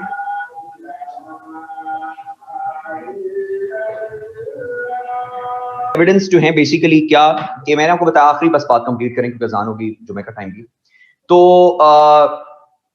जो मैं आपको बता रहा था, जो जानवर होते हैं उनका उन्स हो जाता है जरा अपने मालिक के साथ, वो उनके साथ जो है वो उनका एक बॉन्ड बन जाता है, वो कुत्ता हो, बिल्ली हो, कोई भी जानवर हो, वो बन जाता है उनका जो है बॉन्ड बन जाता है। तो इसी तरह केस आया था एक दफा कि जिसके अंदर एक गाय थी, उसके ऊपर जो है फैसला होना था कि वो गाय जो है वो किसकी है। तो एक मालिक, एक बंदा कहता है ये गाय मेरी है, दूसरा मालिक कहता है ये गाय मेरी है, ना उसके पास वो गवाह है कि ये गाय मेरी है, ना उसके पास वो गवाह है कि गाय मेरी है। तो उसके ऊपर फिर जो है वो काजी ने ये फैसला इस तरह किया था, उन्होंने कहा था कि जनाब इनके आप आगे जो है वो, एक बंदे को कहा कि आप दोनों बंदों का इकट्ठे आप चारा डालो उसको, एक को उसने कहा आप इधर चारा डालो, दूसरे को कहा कि आप इधर चारा डालो। तो जाहिर बात है जानवर होता है, वो जो मर्जी जानवर हो उसका उन्स अपने मालिक के साथ होता है। तो वो फिर एक, वो जो जानवर था वो फिर उस एक बंदे की तरफ मूव किया और उसके साथ उसका एक बॉन्ड फील हो रहा था उसके साथ कि इसके साथ का बॉन्ड बड़ा अच्छा बना हुआ है इसके साथ बॉन्ड, और उसने उधर से चारा खाना शुरू कर दिया। तो फिर काजी ने फैसला किया कि सर्कमस्टांशियल एविडेंस ये है कि ये जो गाय है ये बेसिकली इस बंदे की, सर्कमस्टांशियल एविडेंस ये। तो ऐसे भी सर्कमस्टांशियल एविडेंस के ऊपर बेतहाजा फैसले आए हुए हैं, और वो हम इस पे कहें कि जनाब आप ये तो एग्जिस्ट नहीं करता सिस्टम के अंदर, ये सारी की सारी चीजें हमारी असल में रीडिंग की कमी है, थोड़ी सी रीडिंग की कमी होने की वजह से जो है वो एग्जिस्ट करता है। वो जो रेफरेंस आपको मैं दे रहा था ना कि एक चास्ट खातून पर कोई इल्जाम लगाए, मैं आपको सूरत के रेफरेंस जो मैं पढ़ के सुनाता हूं, उसके बाद रैप अप करूंगा, आपको मैं भेजूंगा वो रेफरेंस में, आर्टिकल पूरा है उसके अंदर लिखा हुआ, तो आपको मैं दूंगा, वो पढ़िएगा उसको। सूरह नूर की आयत है, जो है वो आयत नंबर जो है आपके पास 5 उसका रेफरेंस है, 24:5 उसका रेफरेंस नोट कर लीजिए। सूरह नूर, अन-नूर 24:5 रेफरेंस है। कुरान मजीद में लिखा जाता है कि and those who calumniate chaste woman but brings not 4 witnesses, flog them 80 stripes and do not admit their evidence ever after। ये 4 विटनेसेस की बात सिर्फ उन लोगों के लिए है जो एक चास्ट खातून पर अडल्ट्री का इल्जाम लगाते हैं और कहते हैं कि ये इन्वॉल्व है, और उसके अंदर अगर वो 4 गवाह नहीं लेकर आ सकते, राइट, तो फिर उनकी दोबारा कभी उनकी जो है वो गवाही जो है तस्लीम नहीं की जाएगी इस्लामिक सिस्टम के अंदर। और यहां पे आगे भी लिखा गया तफसीर के अंदर कि अगर अदालती सिस्टम के अंदर खड़े होके वो 4 गवाह भी ले आए और औरत खड़े होके ये कह दे कि मैं ऑन ओथ कह दे कि नहीं मैं इसमें इन्वॉल्व नहीं हूं, तो औरत की गवाही को ऊपर रखा जाएगा। इस तरह की बड़ी बातें हैं जिसको अंडरस्टैंड करेंगे इंशाल्लाह। मैं आपको ये दोनों आर्टिकल्स भी भेजूंगा पढ़ने के लिए, और आप जो है वो इसको पढ़िएगा भी, अंडरस्टैंड भी कीजिएगा, क्योंकि कहने का मकसद है कि कुछ ऐसी चीजें हैं जिनको हमारे सिस्टम ने थोड़ा सा जो है ना वो खराब कर दिया हुआ है। हम शायद हमारी रीडिंग की कमी है, या आई डोंट नो, हम पढ़ना नहीं चाहते, या हम समझना नहीं चाहते, या हम जानबूझकर डिनाइल के कॉन्सेप्ट में रहना चाहते हैं, जिसकी वजह से हम ऑथेंटिसिटी ऑफ द आर्गुमेंट्स को चेक नहीं करते। अब कुरान सुन्ना खोलकर देख लीजिए भाई, मुझे बता दीजिए, हो सकता है मैंने ना पूरा पढ़ा हो, मुझे बता दीजिए कहां लिखा हुआ है कि ये चीजें एग्जिस्ट कर रही हैं, ये औरत की गवाही। वो 2 चीजें सिर्फ आपको मैंने बताया, एक कंडीशन में लिखा हुआ है। सूरह बकरा की आयत के अंदर लिखा हुआ है कि जब आप जो है वो, उसमें लिखा हुआ है कि जब फाइनेंशियल मैटर्स करो तो लिख लिया करो, या देखें ना कंडीशन देखें। अब आप सिचुएशन को देखते हैं तो आपको सूरत हाल भी देखनी पड़ती है कि किस दौर के अंदर ये आयत आई है, किस दौर में। चलिए मैं आपको एग्जाम्पल बताता हूं। अरब दौर के अंदर जो दूध होता था, वो अरब दौर के अंदर बहुत बड़ी नेमत तस्लीम की जाती थी। दूध कि जी आपके पास जो मिल्क है, बहुत बड़ी नेमत तस्लीम की जाती थी अरब वर्ल्ड के अंदर। इसीलिए उस दौर के अंदर जब जन्नत पे बात की गई और कहा गया कि जन्नत में दूध की नहरें होंगी, ये उन लोगों को अकल देने के लिए कि भाई वो कहेंगे अच्छा, आज के दौर की अगर आप बात करें को यार ठीक है, दूध की नहरें हमने क्या करनी, क्योंकि हमारे पास वो अबंडेंस है एक चीज के बारे में। तो सूरत हाल देखनी पड़ती है कि आपके बारे में, मजहब आपके बारे में किस सिचुएशन के अंदर क्या बात कर रहा है, तो उनको समझाने के लिए कि भाईजान इतना कुछ होगा वहां पर, राइट। तो ये कंडीशन होती है। इसीलिए फिर उस दौर में, जिस दौर के अंदर ये आयत जो है नाजिल होती है, उस दौर के अंदर मेजॉरिटी खवातीन घरों में रहा करती थी। आप हजरत जो है खदीजा की बात करते हैं, बाकी सारे वो बहुत कम खातून ऐसी होती थी, खवातीन होती थी जो बाहर निकलती थी, तिजारत करती थी। लेकिन जो खवातीन मेजॉरिटी घरों में रहा करती थी, अंदर रहा करती थी, और मर्द बाहर निकला करते थे। और वो दौर ऐसा हुआ करता था कि जब वो जिंदा दरगोर करते थे औरतों को, यानी मर्द इतना सुपीरियर हुआ करता था कि वो औरतों को जिंदा दरगोर कर दिया करते थे। और फाइनेंशियल मैटर्स को अगर आप बात करें तो फाइनेंशियल मैटर्स, अगर आपको पता है फाइनेंशियल मैटर्स के बारे में, भाई जमीन जायदाद के मसले और ये जो पैसों के मसले होते हैं, ये 1-2 सालों बाद नहीं होते, ये 10-10, 15-15, 20-20 सालों के बाद निकलते हैं जाके। और ये 20 साल पहले ये हुआ था और अब ये हो रहा है, 10-10, 20-20 साल के बाद निकलते हैं मसले जाके कहीं। तो उस दौर के अंदर ये बात की गई थी कि क्योंकि औरतें घरों के अंदर रहा करती हैं, अगर इस तरह के मसले हों तो इतने ज्यादा मर्दों में खड़े होकर जब उनको बयान देना पड़ेगा, वो सोसाइटी जिसमें औरत को पहले ही सप्रेस किया जाता है, वहां पर कहीं औरत डर ना जाए इतने मर्दों के दरमियान बयान देते हुए फाइनेंशियल मैटर्स के ऊपर, क्योंकि पैसे के पीछे तो सारे के सारे पागल हुआ फिरते थे वहां पे अरब वाले। तो उसमें कहा गया था कि जनाब आप जो है वो इसके अंदर 2 औरतों को गवाह कर लो, इसके अंदर ये सारी की सारी चीजें। तो वहां पर इस चीज के बारे में बात की गई थी। एक कंडीशन समझने की जरूरत होती है कि वहां कहा गया था कि आप 2 औरतों को गवाह कर लो, कि एक औरत परेशान ना हो जाए इतने मर्दों के दरमियान खड़े होकर गवाही देते हुए। वो मर्द जो उसको जिंदा दरगोर करने के पीछे है, आप उस मर्द को कहो कि नहीं तुम झूठ बोल रहे हो, वो तो खा जाएगा उसको, वो तो मार देगा उसको। तो उसकी हिफाजत के लिए उसको बात की गई कि हाँ भाई तुम ऐसा करो कि दो औरतों को गवाह कर लो, क्योंकि ये 10-20 साल के बाद के मसले होते हैं, वहां पर खड़े होकर फाइनेंशियल मैटर्स का एक मसला, सिर्फ एक चीज है फाइनेंशियल मैटर्स के ऊपर, वो भी तब कंडीशन इस तरह की थी, उसके बारे में कहा गया मुझे बता दीजिए कहां पे लिखा हुआ है कुरान के अंदर इसके अलावा कोई बातें लिखी, हदीस में कहां लिखी हुई इसके अलावा बातें आपके पास। ये चीजें जो है एग्जिस्ट करती हैं, ये तो इस तरह की चीजें हमें पढ़ने की जरूरत है, थोड़ा सा इसके अंदर जो है वो ऐड करें। 345 नहीं है भाईजान, इतने तो आर्टिकल ही नहीं है हमारे 345 कॉन्स्टिट्यूशन के अंदर, हमारे टोटल आर्टिकल 278 है यार। नानियाल क्या कर रहे थे, टोटल आर्टिकल 278 है, सिर्फ 45 की बात हो रही। जी 45 आपके पास आर्टिकल, ठीक हो गया जी। So these are the points, मैं आपको भेजूंगा, पढ़िएगा इसको, फिर इसको हम फिर इस पे डिटेल में डिस्कस भी करेंगे इंशाल्लाह, ठीक हो गया जी। ओके जी, इंशाल्लाह मुलाकात होती है जी इंशाल्लाह नेक्स्ट क्लास के अंदर। अपना ख्याल रखें, स्टे होम स्टे